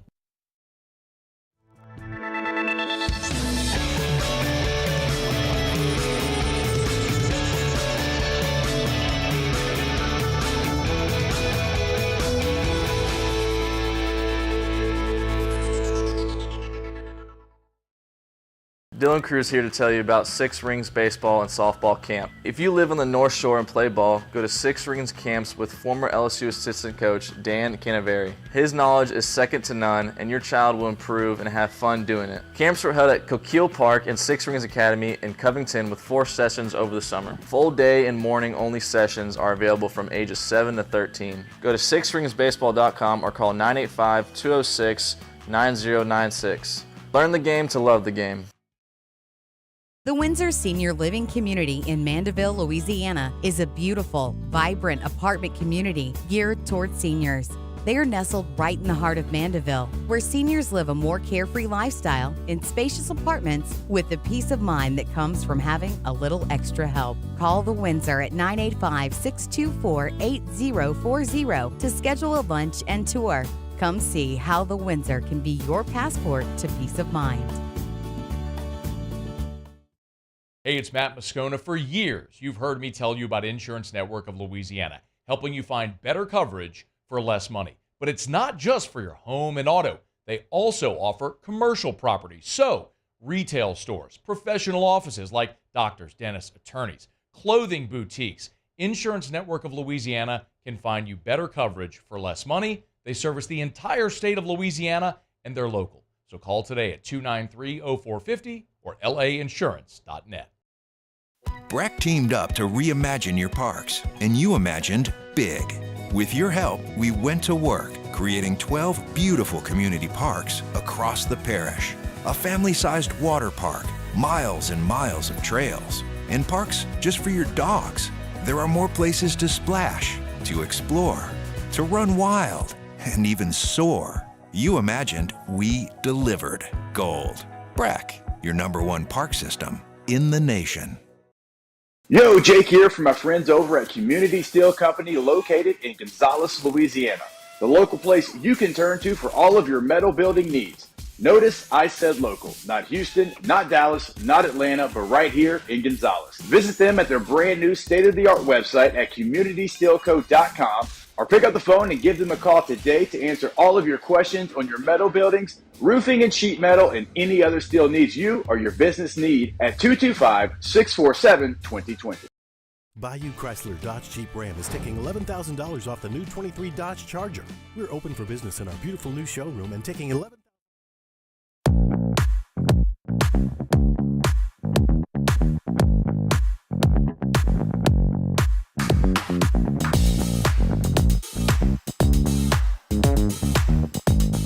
After further review, powered by Sunshine, your hometown John Deere dealer in Louisiana. Always a pleasure to tell you about our friends at the Williamson Eye Center. Check them out online at williamsoneye.com. They've got locations all over the greater Baton Rouge area. On the Baton Rouge General Campus, you turn off a Bluebonnet onto Picardy, you make that right. And then right there at the stop sign, the building on the right, the first 2 floors, that's the Williamson Eye Center. State-of-the-art dry eye center, and it's full service. Of course, they have their state-of-the-art surgery center there where you can have your LASIK or whatever surgical procedure you're having. But they have your standard annual eye exam as well at the Williamson Eye Center. Learn more at williamsoneye.com. The thing I tell you every day is take the advice that I was given and change your life. To give yourself the gift of sight is absolutely incredible. If you're someone like me who spent your life with contacts or glasses, there is a way to be done with it forever. williamsoneye.com. Go see Dr. Blake Williamson for that free consultation. 924-2020, 924-2020, or williamsoneye.com for the Williamson Eye Center. All right, so the NFL draft is in the books, and now from a college football perspective, it falls on those teams to now replace what they lost. Over at ESPN, they had their staff, mainly the college football staff. Mark Schlabach, Heather Dinich, Adam Rittenberg, Andrea Adelson, like that crop of people go through each first-round pick and give you the replacement for them at their previous school. So, for instance, Jaden Daniels, Garrett Nussmeier. That's an easy one. We all know that. Garrett's going to be the starter. We all expect Garrett to have a really strong season. Everyone's excited about it. That's going to be a big key to LSU's offense, keeping up on the trek that it is. That's the easy one. Some of them may appear easy, but aren't as easy. And that is absolutely the case when you look at replacing Malik Neighbors and Brian Thomas Jr. for LSU. Because LSU has so much depth there. It's just this vast wealth of talent that anyone would covet. And that's what LSU has. And they added to it even with guys like CJ Daniels and Xavier Thomas out of the transfer portal. Speaking of those two, when you go down the list and you get to Malik Neighbors, the replacement that Mark Schlabach lists is CJ Daniels or Xavier Thomas. Now, a lot of you might say, oh, what about Kyron Lacey? And fair, that's not where I'm going with this because we all know Kyron Lacey is going to have a breakout season. And in the write-up, Schlabach mentioned Kyron Lacey was LSU's number 3. He figures to become Nussmeier's primary target. For what it's worth, when you scroll down and you get to pick 23 and you find Brian Thomas, that's where Kyron Lacey was listed as the replacement. And that one was done by Heather Dinich. Those guys, especially Kyron Lacey, will absolutely have a big role. And they will be massive in replacing the production lost. CJ Daniels, veteran guy. I mean, all Conference USA guy, over 1,000 yards receiving. We know what he is. Same thing with Xavier Thomas, and you look at the way he's going to impact in the return game, huge. But there's two guys that weren't mentioned here that just aren't getting the respect nationally yet that they will when the season starts. And again, you're looking at this from a national perspective, you go with the easy choices. Kyron Lacey was the third guy last year. He's going to step up. CJ Daniels, Xavier Thomas, the two big transfer portal additions. You're not going to bring them in if you're not going to play them. Sure.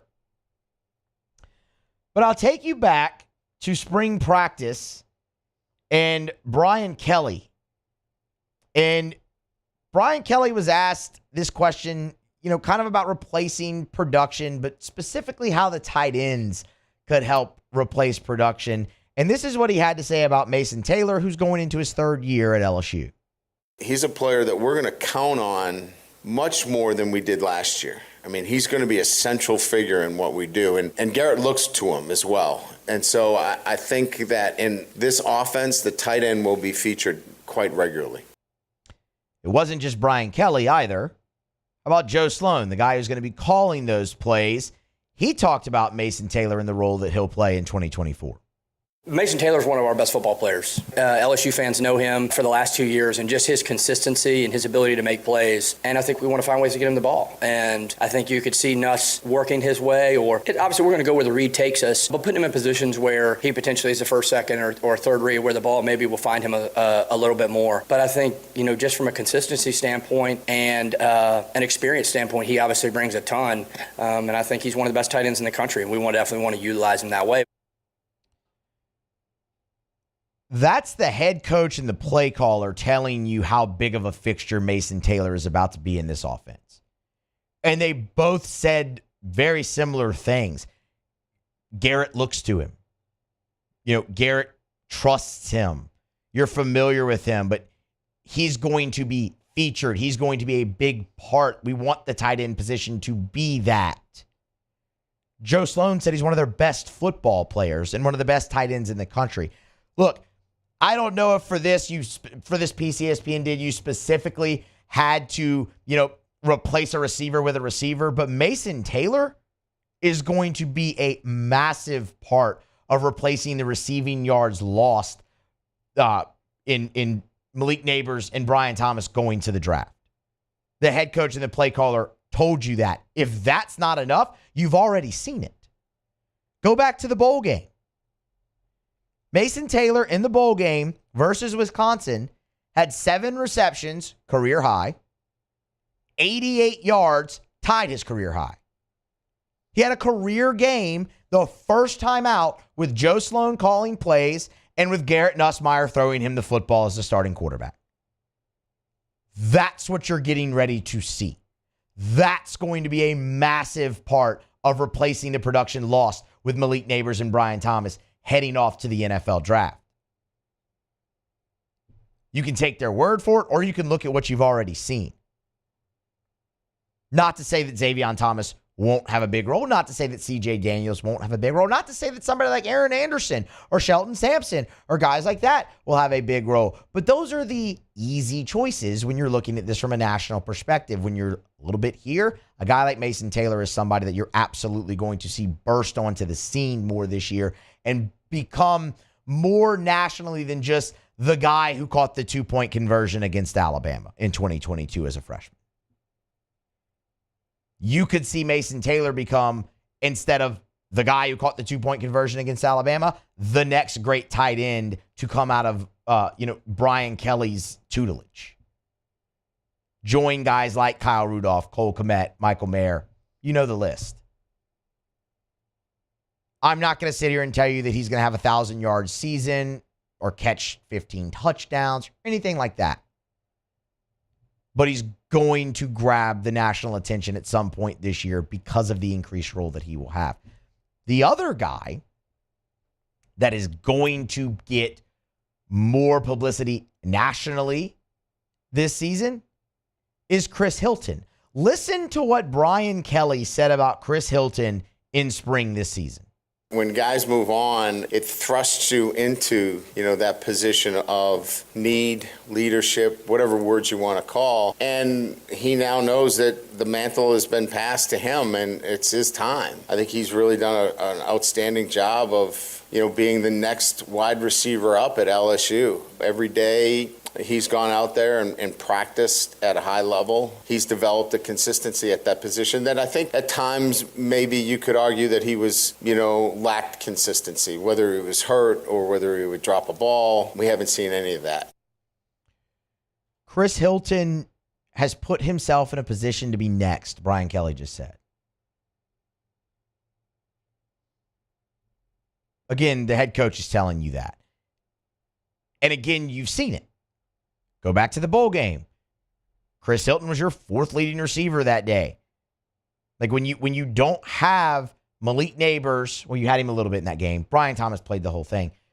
But the guys you saw them really go to, and again, I understand, disclaimer, you didn't have Xavier Thomas then, you didn't have C.J. Daniels.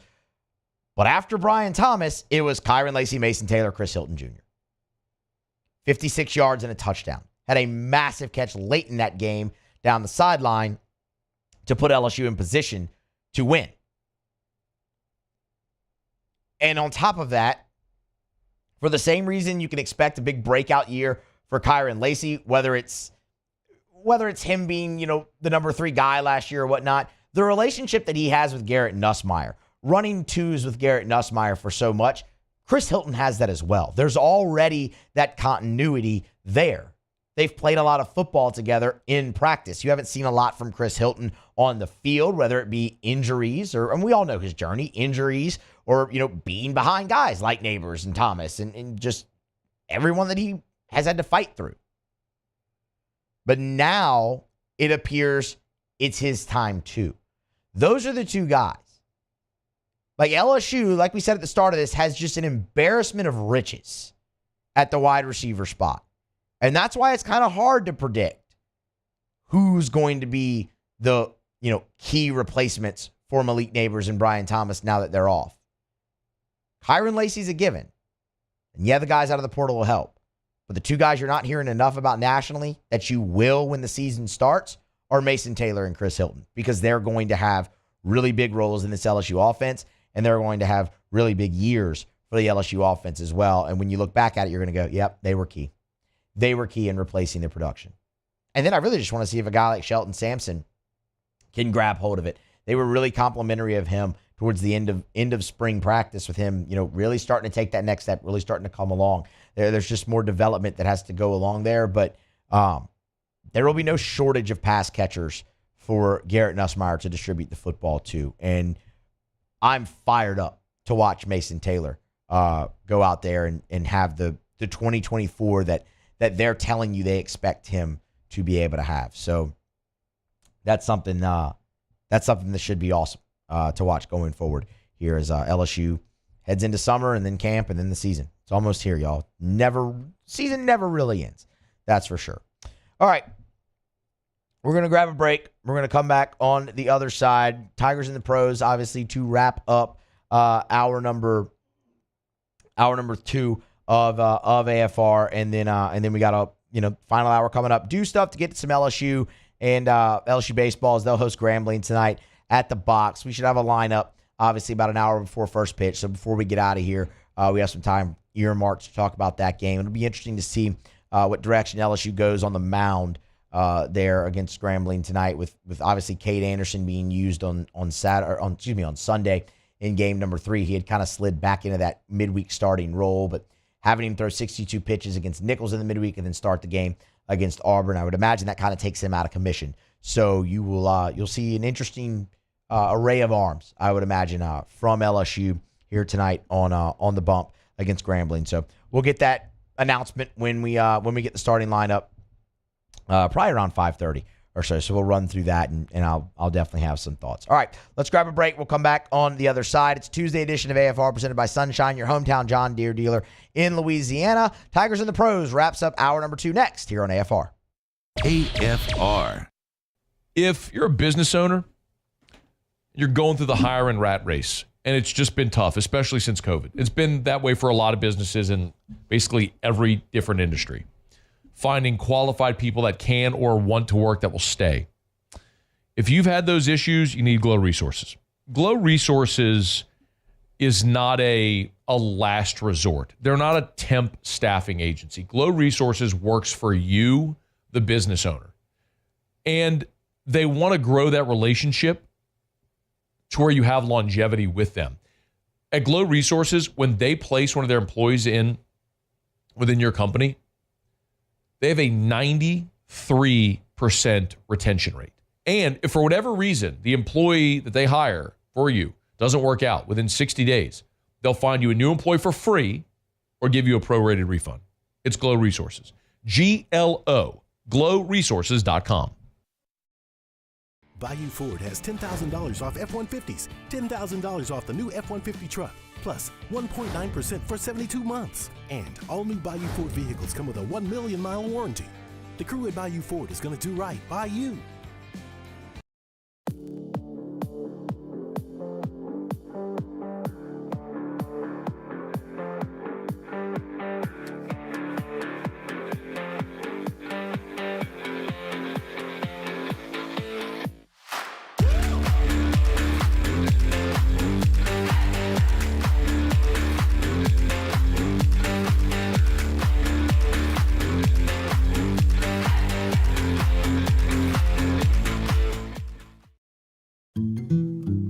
Power up your next project with John Deere Deals by Sunshine. Whether you're working hard or playing hard, our knowledgeable team will help you find the right product for you. Ask us about our amazing tractor package promotions. Learn more about what it means to be powered by Sunshine at sunequip.com.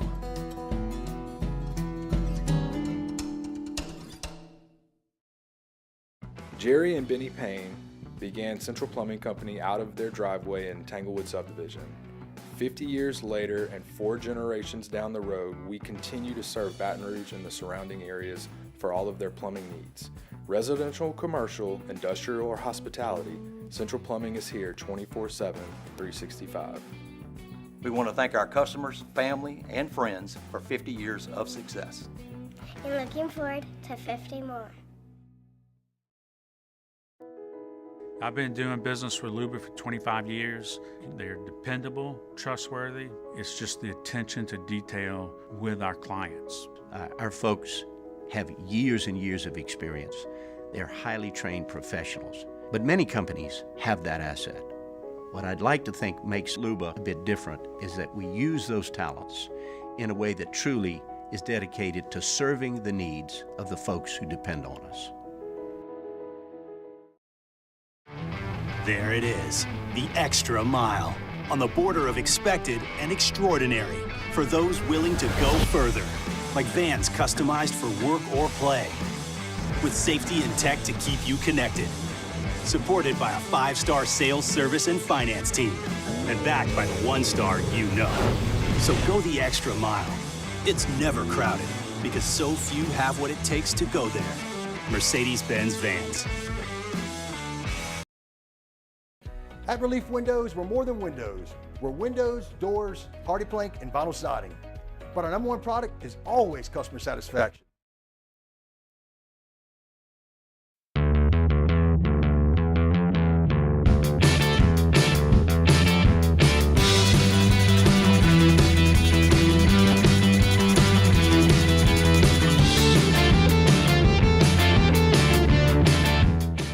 After further review, powered by Sunshine, your hometown John Deere dealer in Louisiana. Brought to you by Shawbills Tire and Auto Service, ShawbillsTire.com. 18 locations in South Louisiana. Find the location nearest you at ShawbillsTire.com. Bumper-to-bumper auto service and name brand tires at wholesale prices. They will always find a way to get you the best possible price for the best possible tires on the road. That's what they do at Shawbills. And when they get you in by selling you the best tires, the cheapest price possible, they're going to treat you like family, and they're going to treat you so good, you're going to keep coming back year after year after year, every time you need anything for your vehicle. Tires rotated, oil changed, check engine light on, brakes squeaking, whatever's wrong with your vehicle, bring it to Shawbills. Let them give it the once-over, and you can always schedule online, so it's convenient. ShawbillsTire.com. Find the location nearest you at ShawbillsTire.com. Shop tires online at ShawbillsTire.com. Be sure to ask about the Shawbills credit card as well, because you can save $50 off your first purchase when you use the Shawbills credit card only at Shawbills. All right, wrapping up hour number 2 here on a Tuesday edition of AFR. Let's do it with Tigers and the Pros.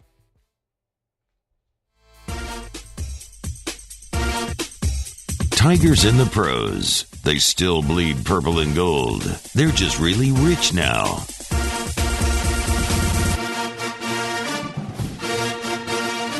All right, we'll start with some Major League Baseball. Jake Fraley working his way back from an illness. He missed a handful of games, actually, with that illness, and it's been a rough start for him since returning to the field. Another 0 for 4 day for Fraley last night. 2 strikeouts on the night. It's a bummer because he was off to another torrid start here in this season, and the illness derailed it. That's after he got off to a torrid start in 2023, where he was leading the Reds in RBI, and the injury derailed his season there. So hopefully this happened early enough that, Fraley they'll stick with him. He'll continue to get his ABs, and he'll get back on track. Still hitting 293 for the season, but before that illness, he was up around 400 to start the year.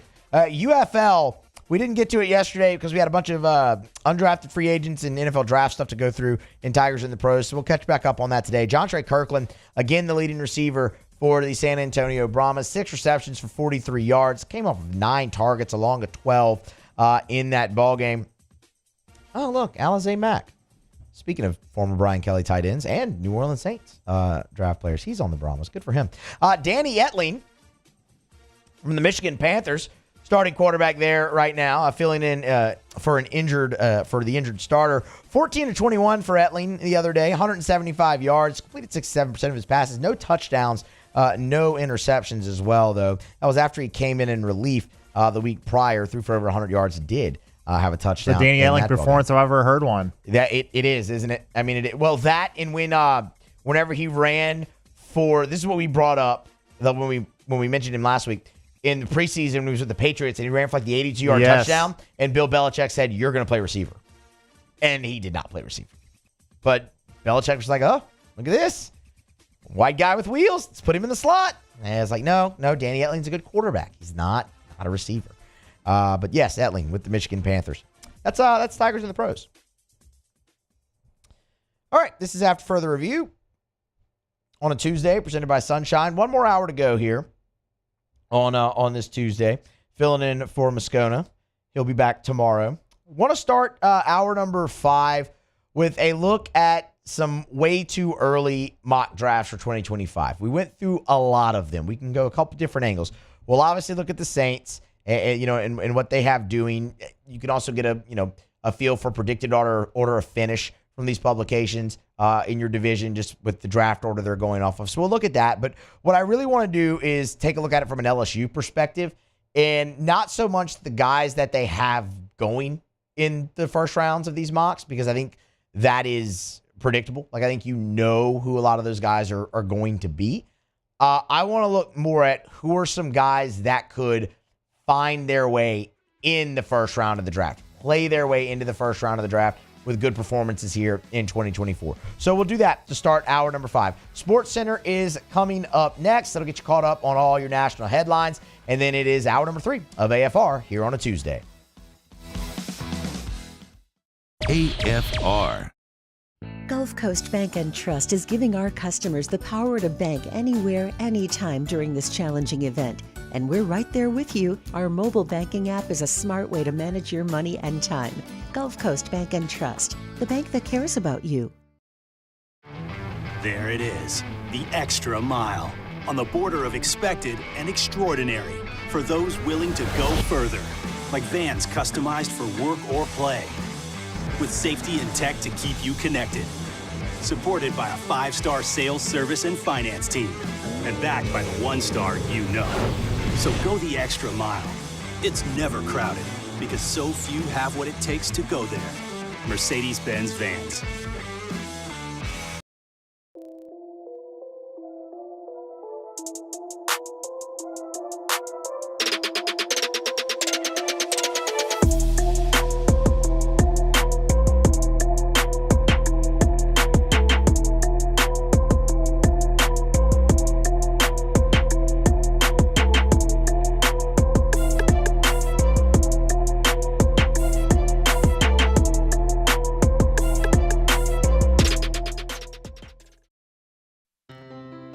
When it comes to ending cancer, we push forward, always working together for you.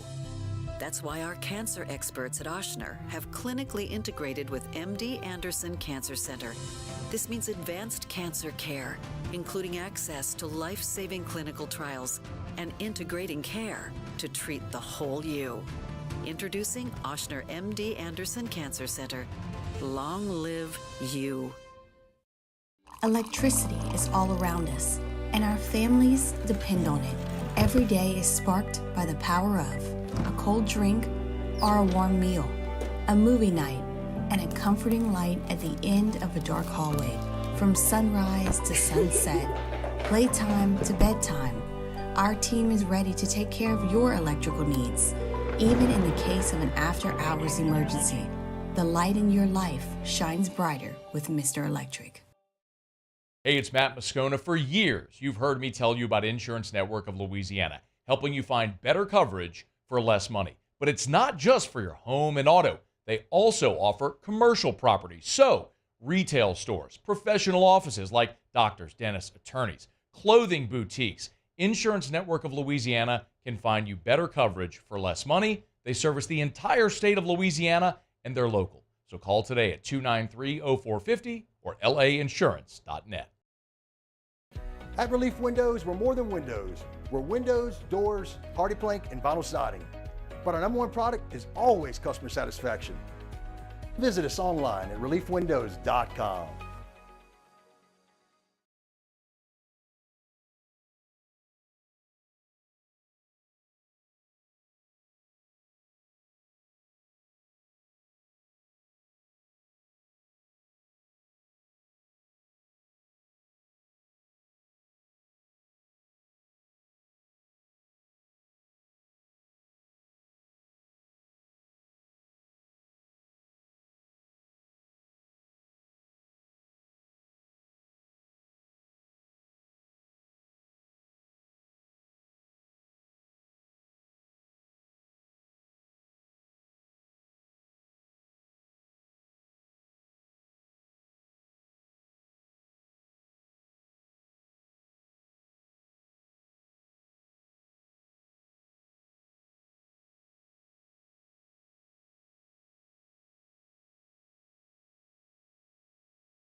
Sports Center. I'm Christine Lisi. Breaking news, ESPN's Adrian Wojnarowski is reporting Celtics center Kristaps Porzingis expected to miss several games with a calf injury. Boston's one win away from knocking out the Heat in the first round of the NBA playoffs and advancing to round 2, but it cannot afford a lengthy Porzingis absence, notes ESPN NBA insider Brian Windhorst. If Porzingis is knocked out for 2 weeks here and he can't play in the next round, I don't think it's a huge problem. Okay. But potentially facing the Knicks or the Pacers in the conference finals, that is where they may need him. And of course, if you're thinking about Denver and Minnesota or OKC, you're going to need him for sure. Our Brian Windhorst. 76ers center Joel Embiid missed today's shoot-around with a migraine. He was already questionable for Game 5 against the Knicks tonight with left knee injury management. At this hour, he does remain questionable for the must-win ESPN radio coverage 30 minutes away. First-round Stanley Cup playoffs, Maple Leaf center Austin Matthews' lingering illness remains questionable. Game 5 against the Bruins tonight. Face-off in 1 hour on ESPN. Toronto's down 3-1. ESPN Radio is presented by Progressive Insurance. Make sure your family is well taken care of with life insurance. Protect your phones, laptops, and more with electronic device insurance. And cover your furry friends with pet health insurance. Matt Moscona. I'm very important. After further review. Say it one more time. After further review with Matt Moscona. And here we go. ESPN Baton Rouge, New Orleans, Alexandria. Live from the Mercedes-Benz of Baton Rouge studios. That's right.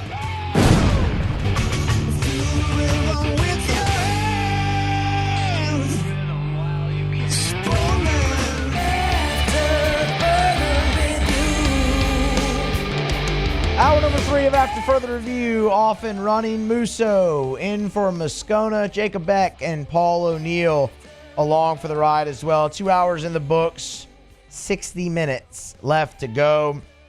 We'll get some LSU baseball talk here as the Tigers are back on the diamond tonight at the box facing Grambling, the penultimate midweek game of the season for LSU, and a chance to get back in the win column tonight. We should have a lineup around the bottom of the hour here to get to for that. Otter Locks, of course, to close out the show here today. A 2-2 night for Otter last night, so breaking even there. Hopefully, looking for a winning night here tonight. Major League Baseball, NBA playoffs, all of that. Otter will have you covered, with what we're betting on here to wrap up the show. So we have plenty still to get to. It is never too early to turn your attention to the 2025 NFL Draft. Even though they call these way too early mock drafts, it's really never too early. They've had these things stashed away for weeks, just waiting for the 2024 draft to end so they can push these out. And we have a few of them. Paul and I earlier today sat down and went through about a handful of these to try and get a good feel on what people are projecting for needs for the New Orleans Saints, what they're projecting in order of finish in the NFC South to be. It's exactly what you think. Actually, maybe not exactly what you think, but it's pretty close. As well as, LSU guys, where they're going to go. So want to look at all of that. Want to start with LSU. There's 2 guys that everybody expects to go in the first round out of LSU this year. Will Campbell and Harold Perkins. Right? That's fair. You probably mentioned that before I even said it. So that's not really the direction I want to go with this. I want to look at, hey, who can be Brian Thomas off of this year's LSU team? Who can be the guy that goes out there, breaks out, and plays their way into the first round? And I think there's a few candidates.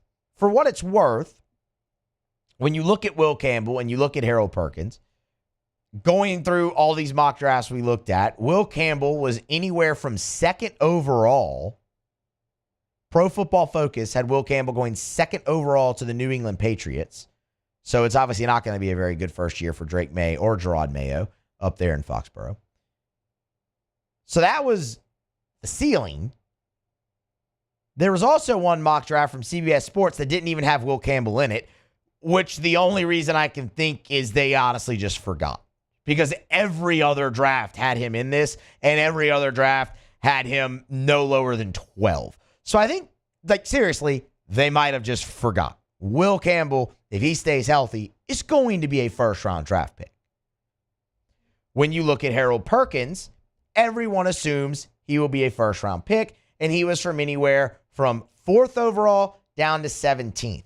There also was one mock draft that had him mocked to the Tampa Bay Buccaneers, which, please God, no. We've seen enough linebackers from LSU go through the NFC South, and specifically Tampa Bay. We don't need another one, being Harold Perkins. So who are the guys that could find their way in there? 2 of them are relatively easy. Emory Jones. I think a lot of people would look at it and go, yeah, he could play his way into being a first round. Everyone is so high on LSU's offensive line, and for good reason. You returned 4 out of 5 starters, including your bookend tackles, who were the guys in question that we're talking about right here, and then they're super high on DJ Chester at center. But if Emory Jones can take the next step, that's a guy that absolutely can play his way into a first-round pick in 2025, and he's not even that far off. So the next obvious question is, okay, we don't have, multiple round mocks here early, so you have to go find a big board. And looking at that, Emory Jones was anywhere from, around 40 to 50 on people's big boards already looking ahead to 2025, so he's not even that far off. That's why I mentioned him first. He's the obvious one. I think Kyron Lacey is a guy that could absolutely play his way into being a first-round draft pick. You look at the trajectory that LSU receivers have followed. You look at the big moments that he had, the big plays that he had already last season. The first one that comes to my mind is the touchdown right at the gun in the first half against Alabama that tied the game up.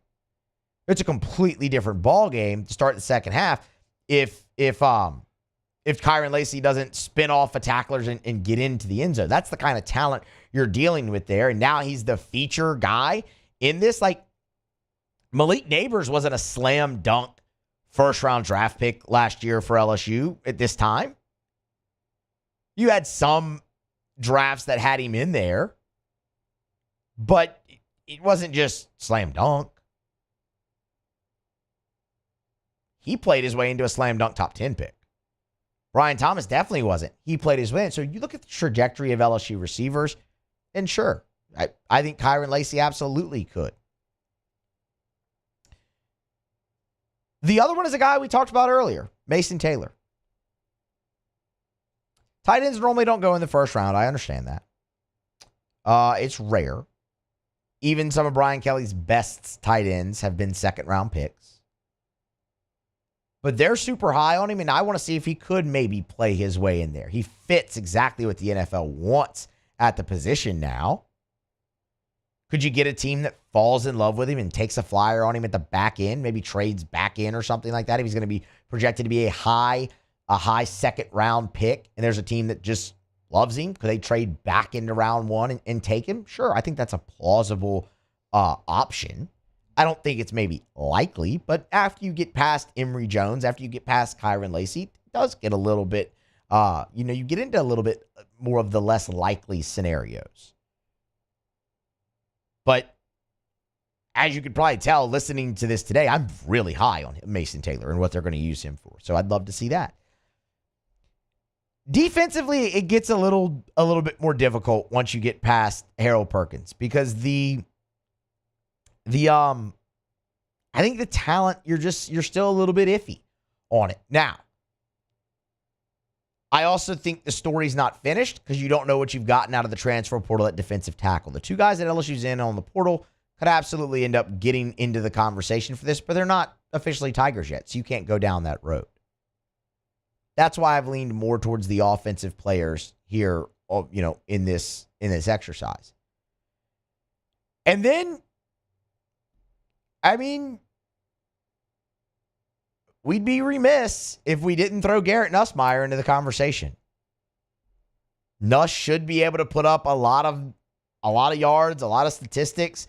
He leads LSU to a good season. Look, nobody had Jaden Daniels going in the first round. Nobody had him winning a Heisman Trophy. He did. Same thing with Joe Burrow. Joe Burrow was like a 7th-round pick projected going into 2019. We know what happened. Like, it's a strange world we live in now, but we would be remiss considering 2 out of the last 3 starting LSU quarterbacks, got to throw in that COVID year, have been the top 2 picks in the draft.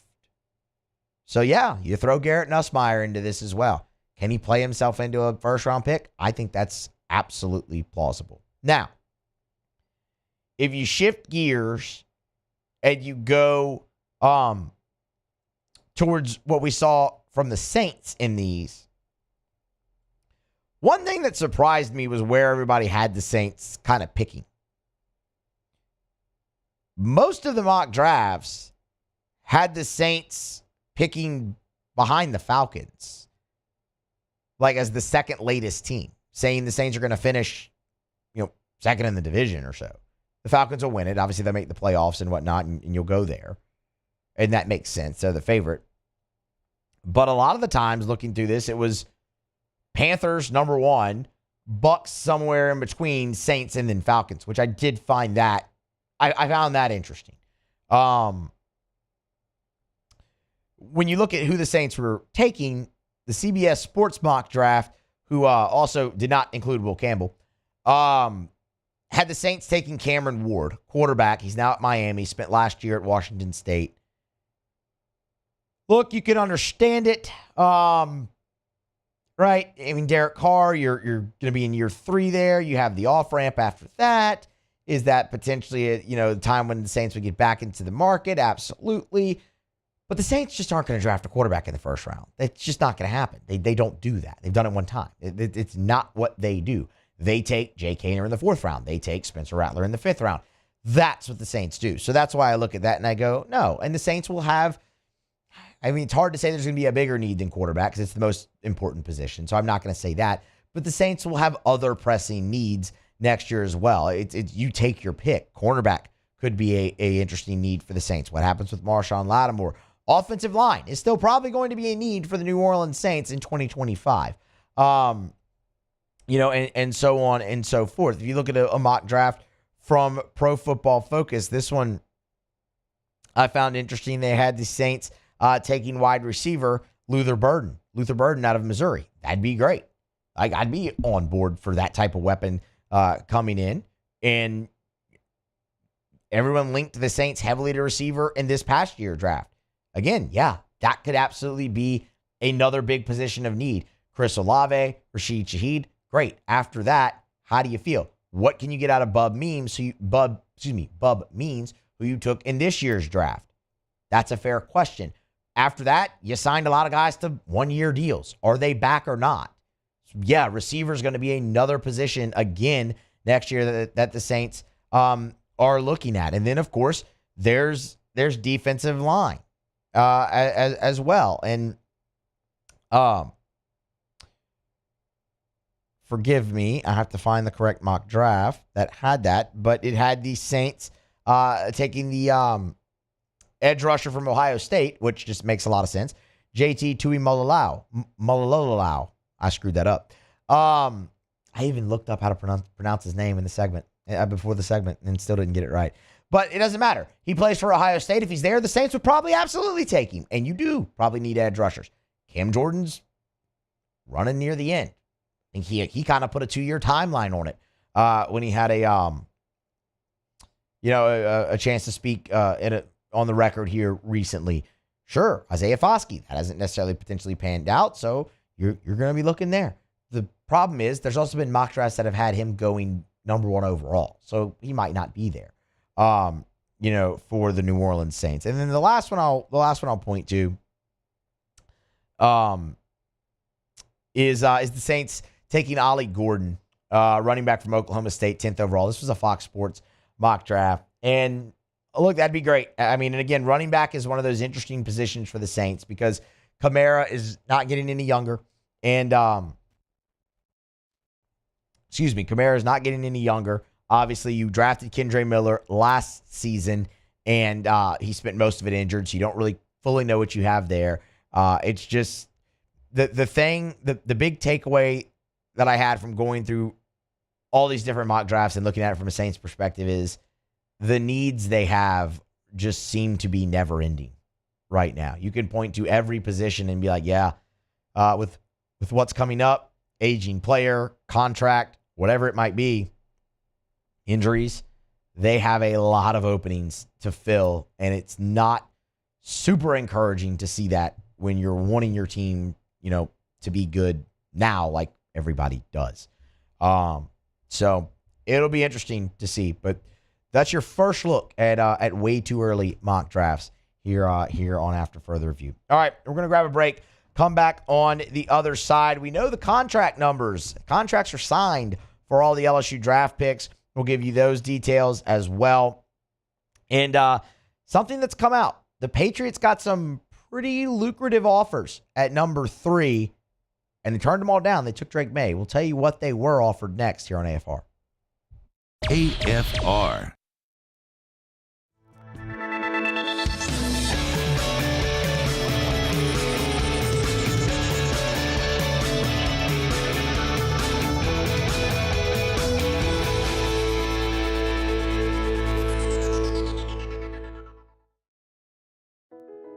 I've been doing business with Luba for 25 years.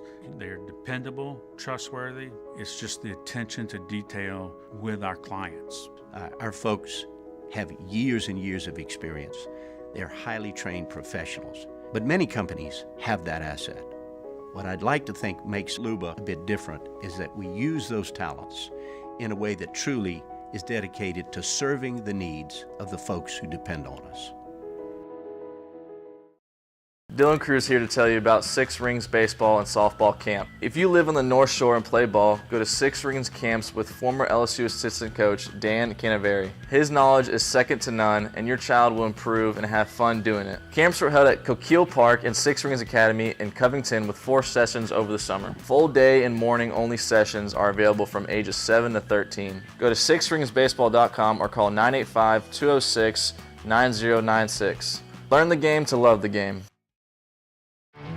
There it is, the extra mile, on the border of expected and extraordinary for those willing to go further, like vans customized for work or play, with safety and tech to keep you connected, supported by a 5-star sales, service, and finance team, and backed by the 1-star you know. So go the extra mile. It's never crowded, because so few have what it takes to go there. Mercedes-Benz Vans. Yo, Jake here from my friends over at Community Steel Company located in Gonzales, Louisiana. The local place you can turn to for all of your metal building needs. Notice I said local, not Houston, not Dallas, not Atlanta, but right here in Gonzales. Visit them at their brand new state-of-the-art website at communitysteelco.com or pick up the phone and give them a call today to answer all of your questions on your metal buildings, roofing and sheet metal, and any other steel needs you or your business need at 225-647-2020.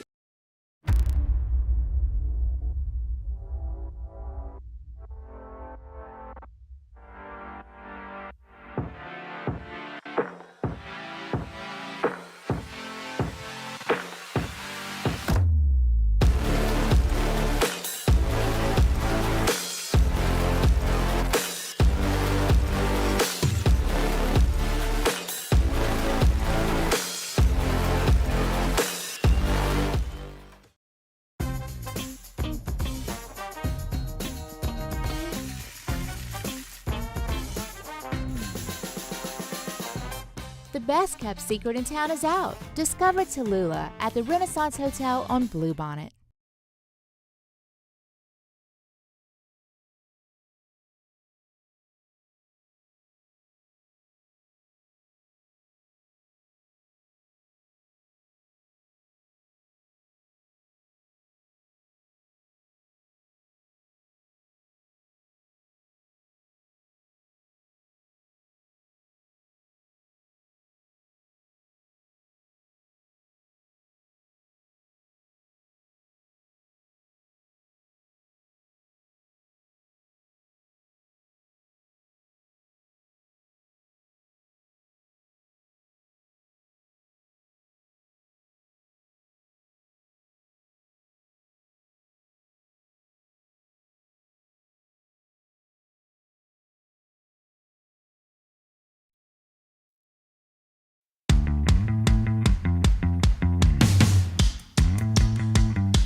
After Further Review, powered by Sunshine, your hometown John Deere dealer in Louisiana. Brought to you by Evermore, all natural, great tasting water. When you uncap a bottle of Evermore, that's the first time the product touches air. It's incredible. It's a natural well. It's natural artesian water. It's a well. It's on the North Shore. I went to their bottling facility. When you pull up on the left, you'll see the well is right there. They drill deep into the earth. They pipe it out right into their filters and their filtration system. Nothing is added. Nothing is extracted. It is completely pure from the earth water. So if you want a healthier option, if you want a healthier lifestyle, something healthier for your children, maybe you're an athlete that wants a superior form of hydration, Evermore, EVAMOR. If you notice, go to their website, you'll see Dak Prescott is one of their chief spokespeople. I mean, starting NFL quarterback is vouching for it. Check it out at great local retailers or order on their website at EVAMOR.com, Evermore.com, Evermore.com.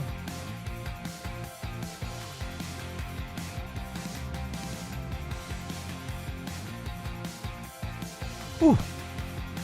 All right, hour number 3 rolls on here after further review. 6 LSU Tigers drafted. We know their contract details. They have all signed. We can bring that to you now. Start with Jaden Daniels, of course, number 2 overall pick of the Washington Commanders. He'll get his NFL career started, and, well, a nice hefty price tag that comes along with it. 4-year deal for Jaden Daniels, fully guaranteed $37.7 million. The deal includes a signing bonus north of $24 million and a 5th-year option for 2028. So Jaden Daniels, as are most who are drafted 2nd overall in their respective sport, now a very rich man. When you look at Malik Neighbors, Neighbors is the 2nd wide receiver taken off the board. Of course, number 6 overall to the New York Giants. He'll be catching passes from Danny Dimes, or as Malik accidentally called him in his press conference, Daniel Jones. I'm sure he didn't mean it. It was just guy's nervous. $29 million over 4 years, also fully guaranteed, also with a 5th-year option for 2028. Malik signing bonus, $18 million.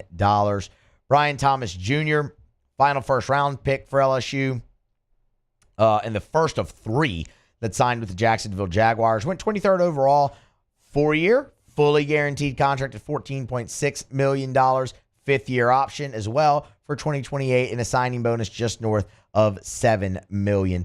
Then you get into the 2nd-round pick in Mason Smith. He'll obviously be there with Brian Thomas in Jacksonville, along with Jordan Jefferson, who we'll get to momentarily. At 48 overall, it ended up being a 4-year deal worth $8 million or so for Mason Smith. Signing bonus came in just over $2 million. So over 4 years, you're looking at about $2 million per year, and then a $2 million signing bonus there. No option for Mason Smith. And Jordan Jefferson with the Jaguars, a pretty similar deal there. 4 years, $4.8 million or so, and his signing bonus was just under $800K. And then there's Mekhi Wingo. And Mekhi Wingo, man, look, he slipped in the draft, I think more than people thought he would, going in the 6th round to Detroit. But arguably, I mean, the Jaguars, can definitely find their way in the playoffs. But arguably, Mekhi Wingo goes to the best spot of anybody with the Detroit Lions, who, of course, coming off an NFC Championship appearance, have a lot of that team back and are looking to, take it to even greater heights here under Dan Campbell. He will join the Lions on a 4-year, $4.2 million deal and a signing bonus that came in just under $190,000. So there you go. The 6 LSU Tigers, they are signed, sealed, delivered, official now with their new teams in the National Football League. Look, as we say there at the start of Tigers in the pros, they still bleed purple and gold, but they're really rich now, and all those guys are really rich now. All right, do want to touch on one more little draft story here momentarily, but first, Matt is going to remind you about Supper Club.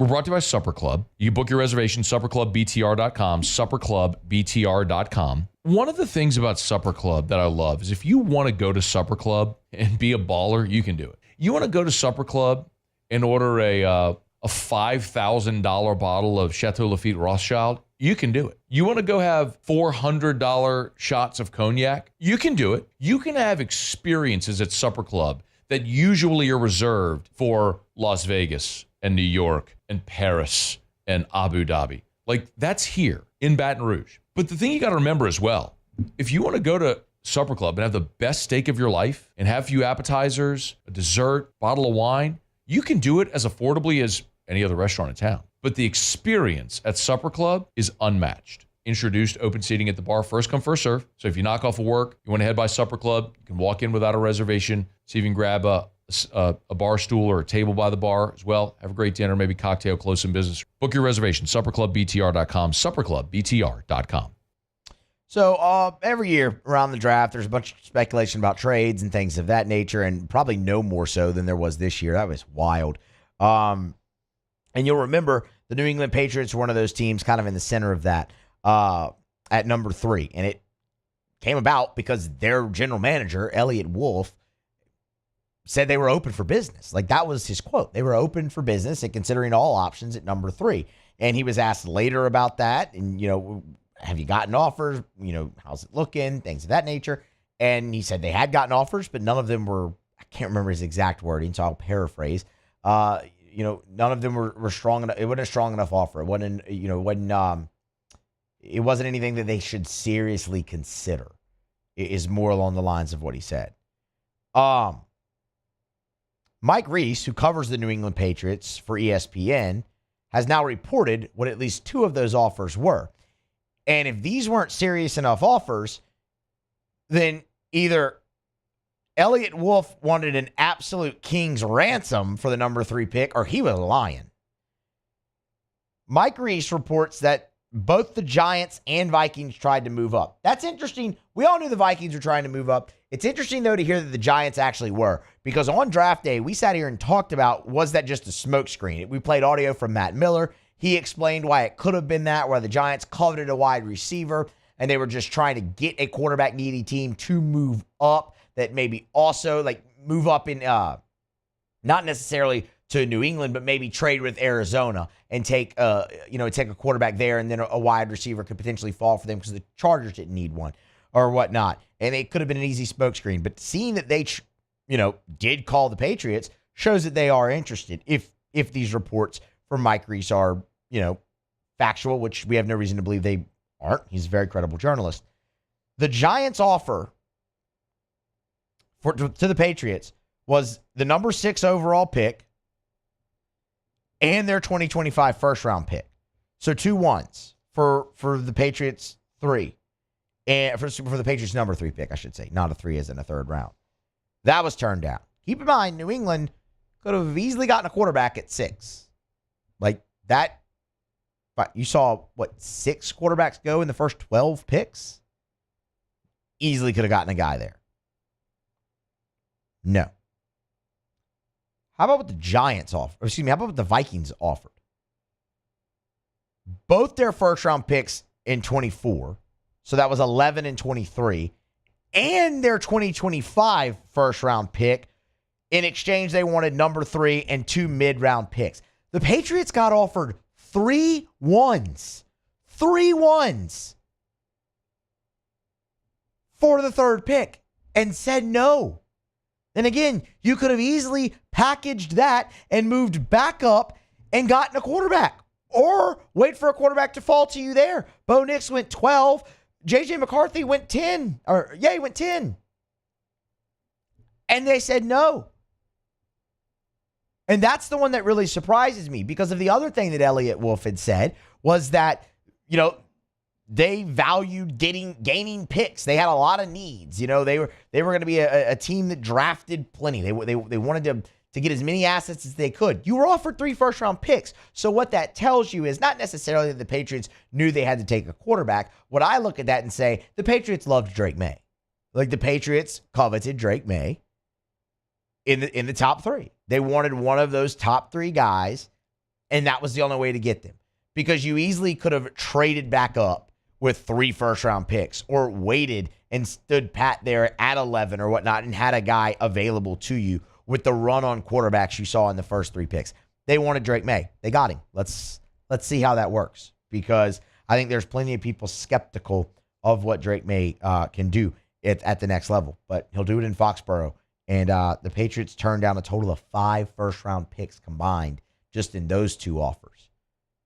Elliott Wolf was lying when he said there weren't any serious offers. No, there were serious offers. You, sir, just weren't serious about accepting said serious offers. All right, we're going to grab a break. Come back on the other side here. Should have a lineup posted for LSU and Grambling. We'll give you some thoughts on that. Some keys to the game tonight for LSU as they look to get back into the win column. Going for win number 29 on the season here tonight when they face Grambling at the box. That's next on AFR. AFR. Get Gordon and get it done. Gordon McKernan Injury Attorneys.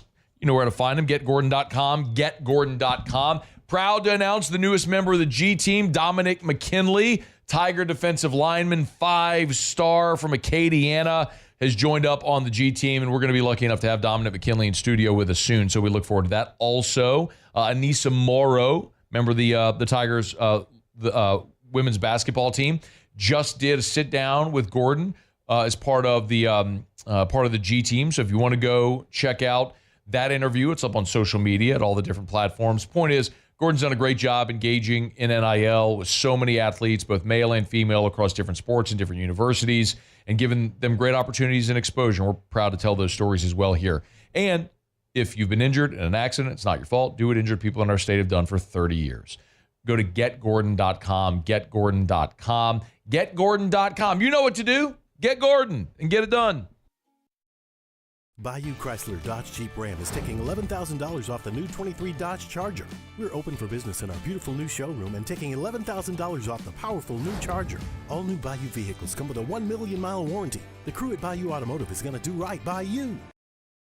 The Windsor Senior Living Community in Mandeville, Louisiana is a beautiful, vibrant apartment community geared towards seniors. They are nestled right in the heart of Mandeville, where seniors live a more carefree lifestyle in spacious apartments with the peace of mind that comes from having a little extra help. Call the Windsor at 985-624-8040 to schedule a lunch and tour. Come see how the Windsor can be your passport to peace of mind. Power up your next project with John Deere Deals by Sunshine. Whether you're working hard or playing hard, our knowledgeable team will help you find the right product for you. Ask us about our amazing tractor package promotions. Learn more about what it means to be powered by sunshine at sunequip.com.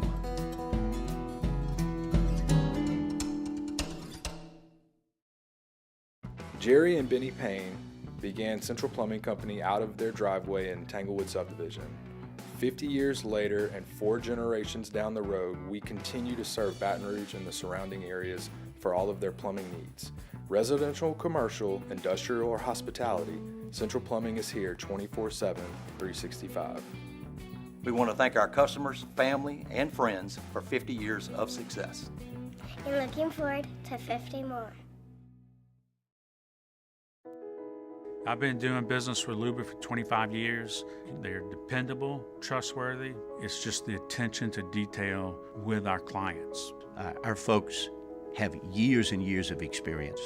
They're highly trained professionals, but many companies have that asset. What I'd like to think makes Luba a bit different is that we use those talents in a way that truly is dedicated to serving the needs of the folks who depend on us. Breck teamed up to reimagine your parks, and you imagined big. With your help, we went to work creating 12 beautiful community parks across the parish. A family-sized water park, miles and miles of trails, and parks just for your dogs. There are more places to splash, to explore, to run wild, and even soar. You imagined, we delivered. Gold. Breck, your #1 park system in the nation.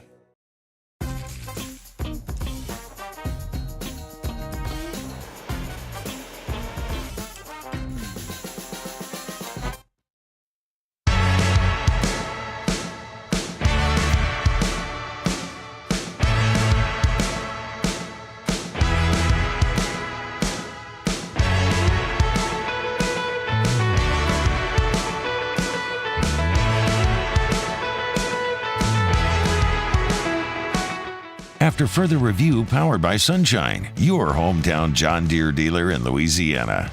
Mold Zero, now pure restoration. Same patented non-toxic dry fog treatment. If you got mold, think you might have mold, not sure if you have mold, mold can be in your walls, you don't even know about it. Pure Restoration comes in. You don't have to worry about moving furniture, pulling up carpet, any of that sort of stuff. They come in, they'll spray their patented non-toxic dry fog. Your home, office building, commercial building, whatever it may be, they're going to be more efficient than traditional remediation. It's going to cost you less as well. I love telling this story. There was an elderly woman who's a homeowner, had black mold on her ceiling, and she couldn't get a quote from anywhere that was less than $28,000. This was an elderly widow. Mold Zero came in, got rid of the mold for less than $5,000. Mold Zero is now pure restoration. Same company, same great patented non-toxic dry fog. They're general contractors, so they can do demolition and build back when you need it. They can take care of odor, sanitization. It's pure restoration. Pure-restoration.com. Pure-restoration.com. All right, we're under an hour from first pitch out at the box. LSU will host Grambling, the penultimate midweek game of the season. They have this one, and then they'll face Northwestern State in the final midweek game of the year next week, leading into the Alabama series. And that wraps up the non-conference slate for LSU in 2024. No lineup posted yet as we wait for that. I can give you some thoughts, but I did see this. If you're going to be at the box tonight, you'll see the Seal Legacy Foundation parachute into the outfield pregame, which that's always cool. And it's a foundation that supports Navy SEAL veterans and their families. So it's a great cause. And the parachuters coming into the stadium to deliver a game ball is always one of the cooler pregame festivity for promotions in any sport. I mean, they do it in football as well and things like that. It's always incredible how they just land perfectly on the perfectly on their spot, on their mark. So if you're out at the box, you'll see that tonight, and that's really cool. As we wait for the lineup, there are a few things that we can absolutely talk about when we look forward to this game tonight. Look, obviously LSU needs to go out there and take care of business against Grambling. That goes without saying. And LSU should be able to do that. That also goes without saying. But when you look a little bit deeper into the ball game, the one thing I really want to see is I want to see LSU continue to pitch well. LSU could very easily go out there tonight and score a bajillion runs, and you're not going to learn anything about LSU's offense. At least not that's going to change your opinion of what you've seen from them so far. Pitching-wise, though, you're facing a really good lineup. Grambling hits .313 as a team. They've got numerous 300 hitters.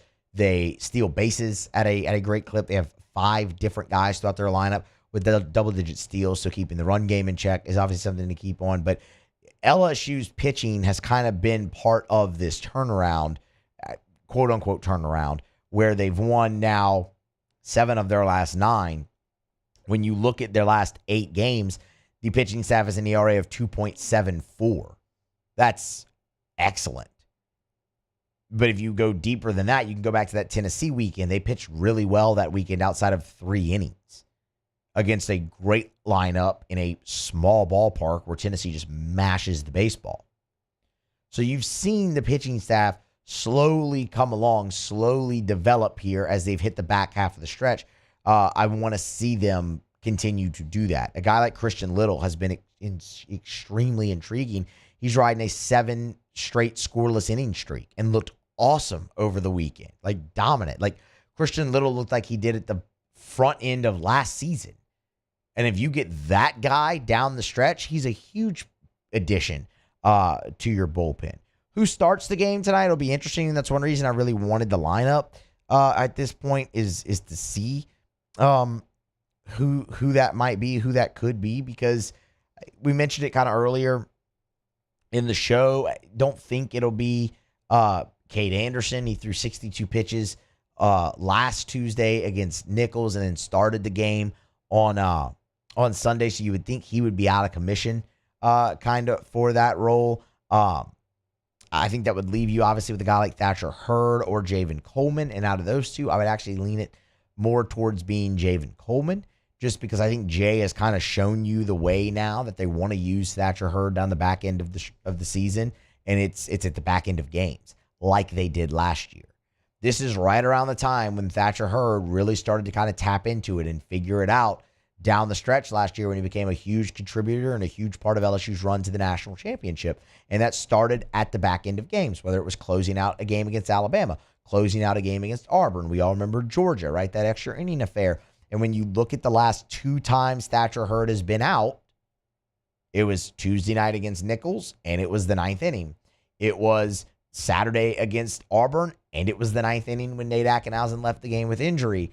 And then you could have turned around and started him in game number 3 if you saw fit, but they didn't. They went with Cade Anderson, and they went with Griffin Herring. And when LSU was threatening to make a run at that game late, you saw Thatcher Hurd warm up in the back end of the bullpen. So I think Jay has kind of dipped his hand there and shown you that's where they want to use Hurd going forward. And look, it worked last year. It could give you another key piece into your bullpen if it works. And he pitched well the last 2 times out. Struck out the side against Nicholls and threw 3 pitches and got an out against Auburn that got you back into the dugout, and ultimately you walked that game off. So that's going to be big, because like when I look at this LSU team, if they are to make any type of run, it's going to come from the mound. The offense is what it is at this point.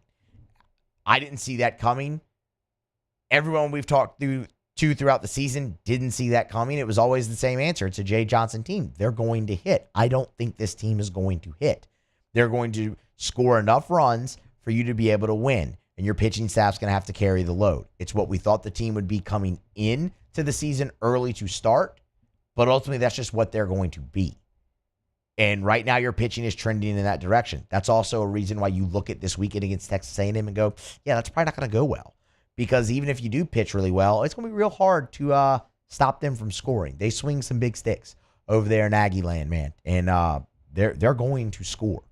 I don't think LSU has multiple games. I don't even know if LSU has one game where they can really keep A&M in check this weekend. They're going to have to figure out at least one.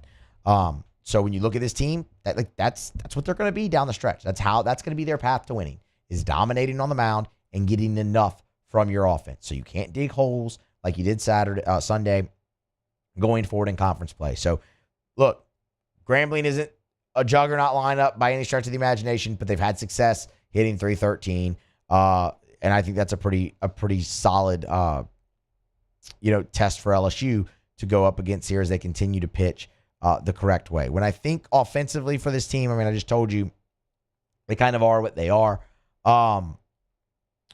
There's not really much changes I would make to the lineup right now. What I would tell you is I would go back to what you had against Nicholls in the first 2 nights against Auburn. And yes, that means Paxton Kling is back in the lineup. But if your only other options are Mac Bingham, who's not producing with the bat either, or Jake Brown, who in his limited appearances, limited opportunity, has struggled with the bat, then yeah, give me the glove. Like if that's at that position, if that's what you're looking at, then sure. But if there's not another, offensive weapon there, and you look at a guy like Mac Bingham, he's hitting 270 overall on the season, but it's much lower in conference play, to the tune of for Bingham in SEC play to the tune of 230. So yeah, give me the glove. If you're not going to get anything from that spot offensively anyway, sure. And that was one of the bigger disappointments for me coming off the Auburn weekend, was that Paxton Kling struggled so much, because he had been swinging a good bat. He had been getting on base. Going into that Auburn series, Kling in his last 11 was hitting 294 and had drawn 9 walks. And I didn't mention this here on AFR, but mentioned it on Musso at the Box. I was like, okay, that's great. Now consistency. You did that in your last 11. Can you do that in your next 11? And he went 0 for 6 with 4 strikeouts and only 1 walk. That was one of the bigger disappointments. But again, if you're not going to get anything offensively from that spot, regardless of who you put there, then sure, just go with the glove. That being said, the other change that I'm curious if they will make is at the top of the order and put Michael Braswell there. And I'm looking, and we still don't have a starting lineup. But Braswell has been insanely consistent for LSU this year at the plate. I mean, he is not only your second leading hitter in conference play, he is your second leading hitter overall in the year at .315. The on-base percentage is .424. He was your opening day leadoff hitter. He leads the team in doubles, and that is when Jay has talked about what he wants out of the leadoff spot. He wants a guy who not only gets on base, but can get into scoring position. Doubles get you into scoring position. So, look, you like Braswell in that spot. You put him there before. I'd put him back there. It's not like you're it's another right-handed bat, just like it would be with Paxton Kling, but it's one that that has provided remarkable consistency. That's a change that I would make. They have a lineup. Let's see. Do we have a lineup back? Oh no. I thought you were pointing at me saying we had a lineup. Okay, so we don't have a lineup. Anyway, that's like the other change I would like to see them make. Other than that, give me Josh Pearson in the outfield still. Obviously, you're not going to take Ashton Larson out. Alex Milazzo had a really good week at the plate. Roll with it. But those are the only changes I have for you there. Like I said, I think the offense pretty much is what they are at this point, and it's not what anybody expected, but it's what you got. So there you go. It's a bit of a thumbnail preview for you there tonight for LSU and Grambling. If we get a lineup by the time we get out of here, we'll pass it along. But for now, we'll take a break. We will come back on the other side. We'll find out what we're betting on. Otter is here for Otter Locks. 2-2 night for the Otter last night. Let's see if we can get above 500 here tonight and for the week. We'll see what Jimmy has for us next to close out a Tuesday edition of AFR presented by Sunshine, your hometown John Deere dealer in Louisiana. AFR. AFR is brought to you by the Watermark Hotel and the Renaissance Hotel, two beautiful hotel properties in Baton Rouge, the Watermark downtown, the Renaissance Southtown right there on Bluebonnet. And when it comes to hosting your event, both the Watermark and the Renaissance are perfect. The Watermark is a gorgeous, elegant spot in downtown Baton Rouge. That wedding reception, that smaller gathering, that meeting space, they can do it. They've kept so much of the history and tradition of that iconic building while modernizing it. The Gregory is a great restaurant inside of the Watermark as well. And then, of course, the Renaissance Hotel, Southtown, right there on Bluebonnet in Baton Rouge. It's more modern. It's a gorgeous, gorgeous hotel property at the Renaissance Hotel where they have meeting space that can accommodate up to 500 people, 7,000 square foot of meeting space, perfectly located right off of Bluebonnet and I-10. It's the Watermark and the Renaissance Hotels in Baton Rouge. There it is, the extra mile, on the border of expected and extraordinary for those willing to go further, like vans customized for work or play, with safety and tech to keep you connected. Supported by a 5-star sales service and finance team, and backed by the 1-star you know. So go the extra mile. It's never crowded, because so few have what it takes to go there. Mercedes-Benz Vans. He's here. Anyone want a Coors Light? Oh, shoot, I forgot to play the song. I got a guy who can fix this. I've been doing business with Luba for 25 years. They're dependable, trustworthy. It's just the attention to detail with our clients. Our folks have years and years of experience. They're highly trained professionals, but many companies have that asset. What I'd like to think makes Luba a bit different is that we use those talents in a way that truly is dedicated to serving the needs of the folks who depend on us.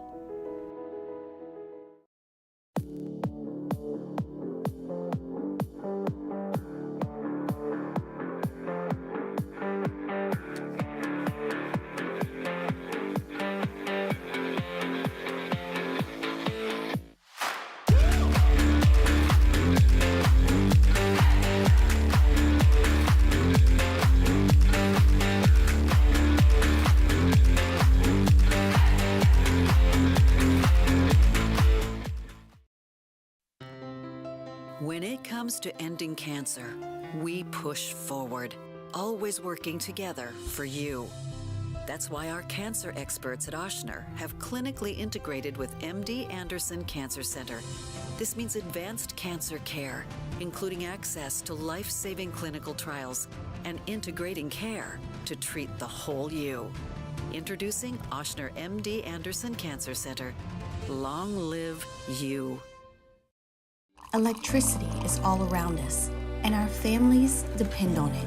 Every day is sparked by the power of a cold drink or a warm meal, a movie night, and a comforting light at the end of a dark hallway.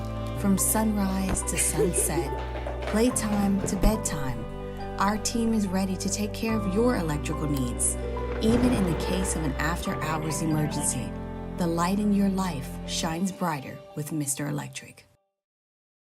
Gulf Coast Bank and Trust is giving our customers the power to bank anywhere, anytime during this challenging event. And we're right there with you. Our mobile banking app is... After further review, powered by Sunshine, your hometown John Deere dealer in Louisiana. Remind you about Michelli Weighing and Measurement, Michelli.com with 30 offices across 11 different states. If you weigh or measure something, Michelli sells, services, rents the products used to weigh and measure. No matter where you are, you can ship your precision measurement devices to Michelli, and they'll calibrate them for you, send them back, or they'll just come to your office, pick them up, and bring them back. They can also do on-site calibration. If you have equipment that can't leave or you don't want it to leave, they can come do on-site calibrations as well with their mobile calibration labs. It's Michelli Weighing and Measurement, online at Michelli.com.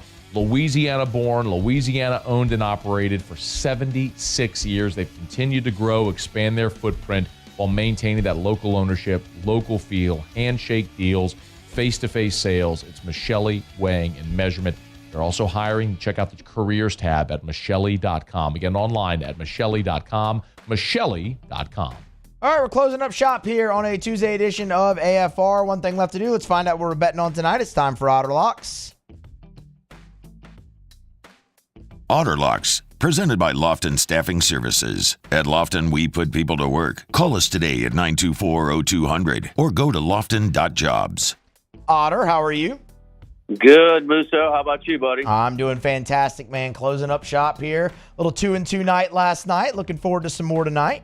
Yeah, you know what's funny about that? And look, we didn't put it out, so we don't get credit. But if you went and took the money line parlay, all four went straight up. Yeah. So Twins didn't get there on the money line on the road. Won by 1, laying 1.5, and we know about Denver coming up considerably short. Fortunate to win the game, though. Definitely fortunate to win against the Lakers. All right, Colucci's he's phoned in. He's got the Avalanche, right? The Colorado Avalanche. I'm not sure what their number is now. Looking at $1.18. Okay.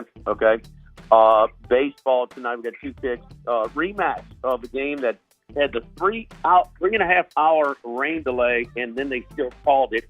Toronto and Kansas City. Toronto's manager kind of pushed his weight around and got them to go into a delay. They still called it. It's a rematch of the same pitches as well. Reagans and Berrios. We're going to go with Berrios for Toronto minus the short number. For the Blue Jays, won a close one-run game last night. Going back with them again at home against Kansas City.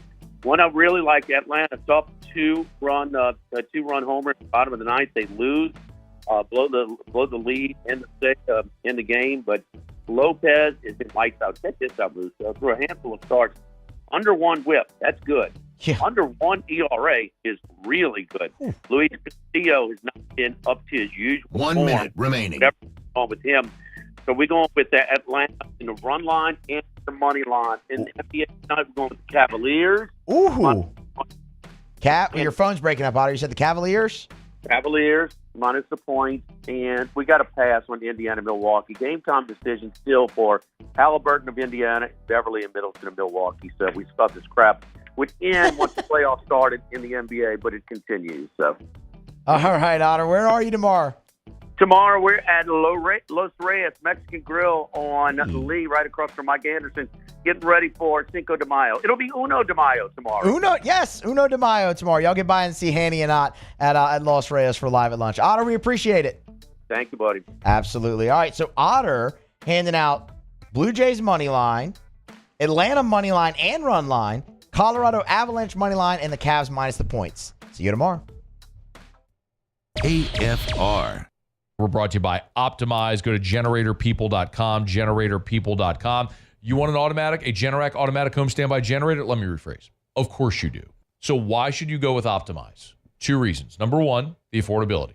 They have financing options to fit any budget, and you get your upfront quote price, meaning whatever they quote you on site. It's not like they're going to come back later and there's going to be fees and install fees and techs. And no. Whatever that number is that they quote you, boom, that's it. Turnkey installation. When they're done, it is ready to roll if the power goes out. Number 2, that's all they do at Optimize. They're not a business, an electrical business that does 10 different things. They do one thing.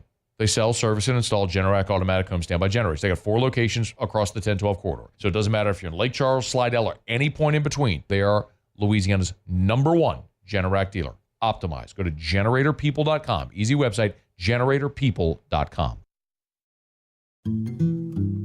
Power up your next project with John Deere Deals by Sunshine.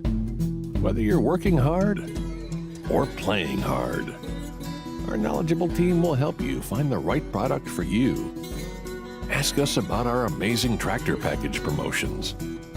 Learn more about what it means to be powered by sunshine at sunequip.com.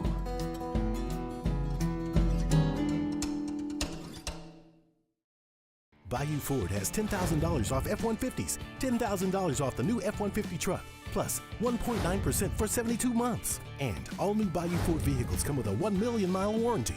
The crew at Bayou Ford is going to do right by you.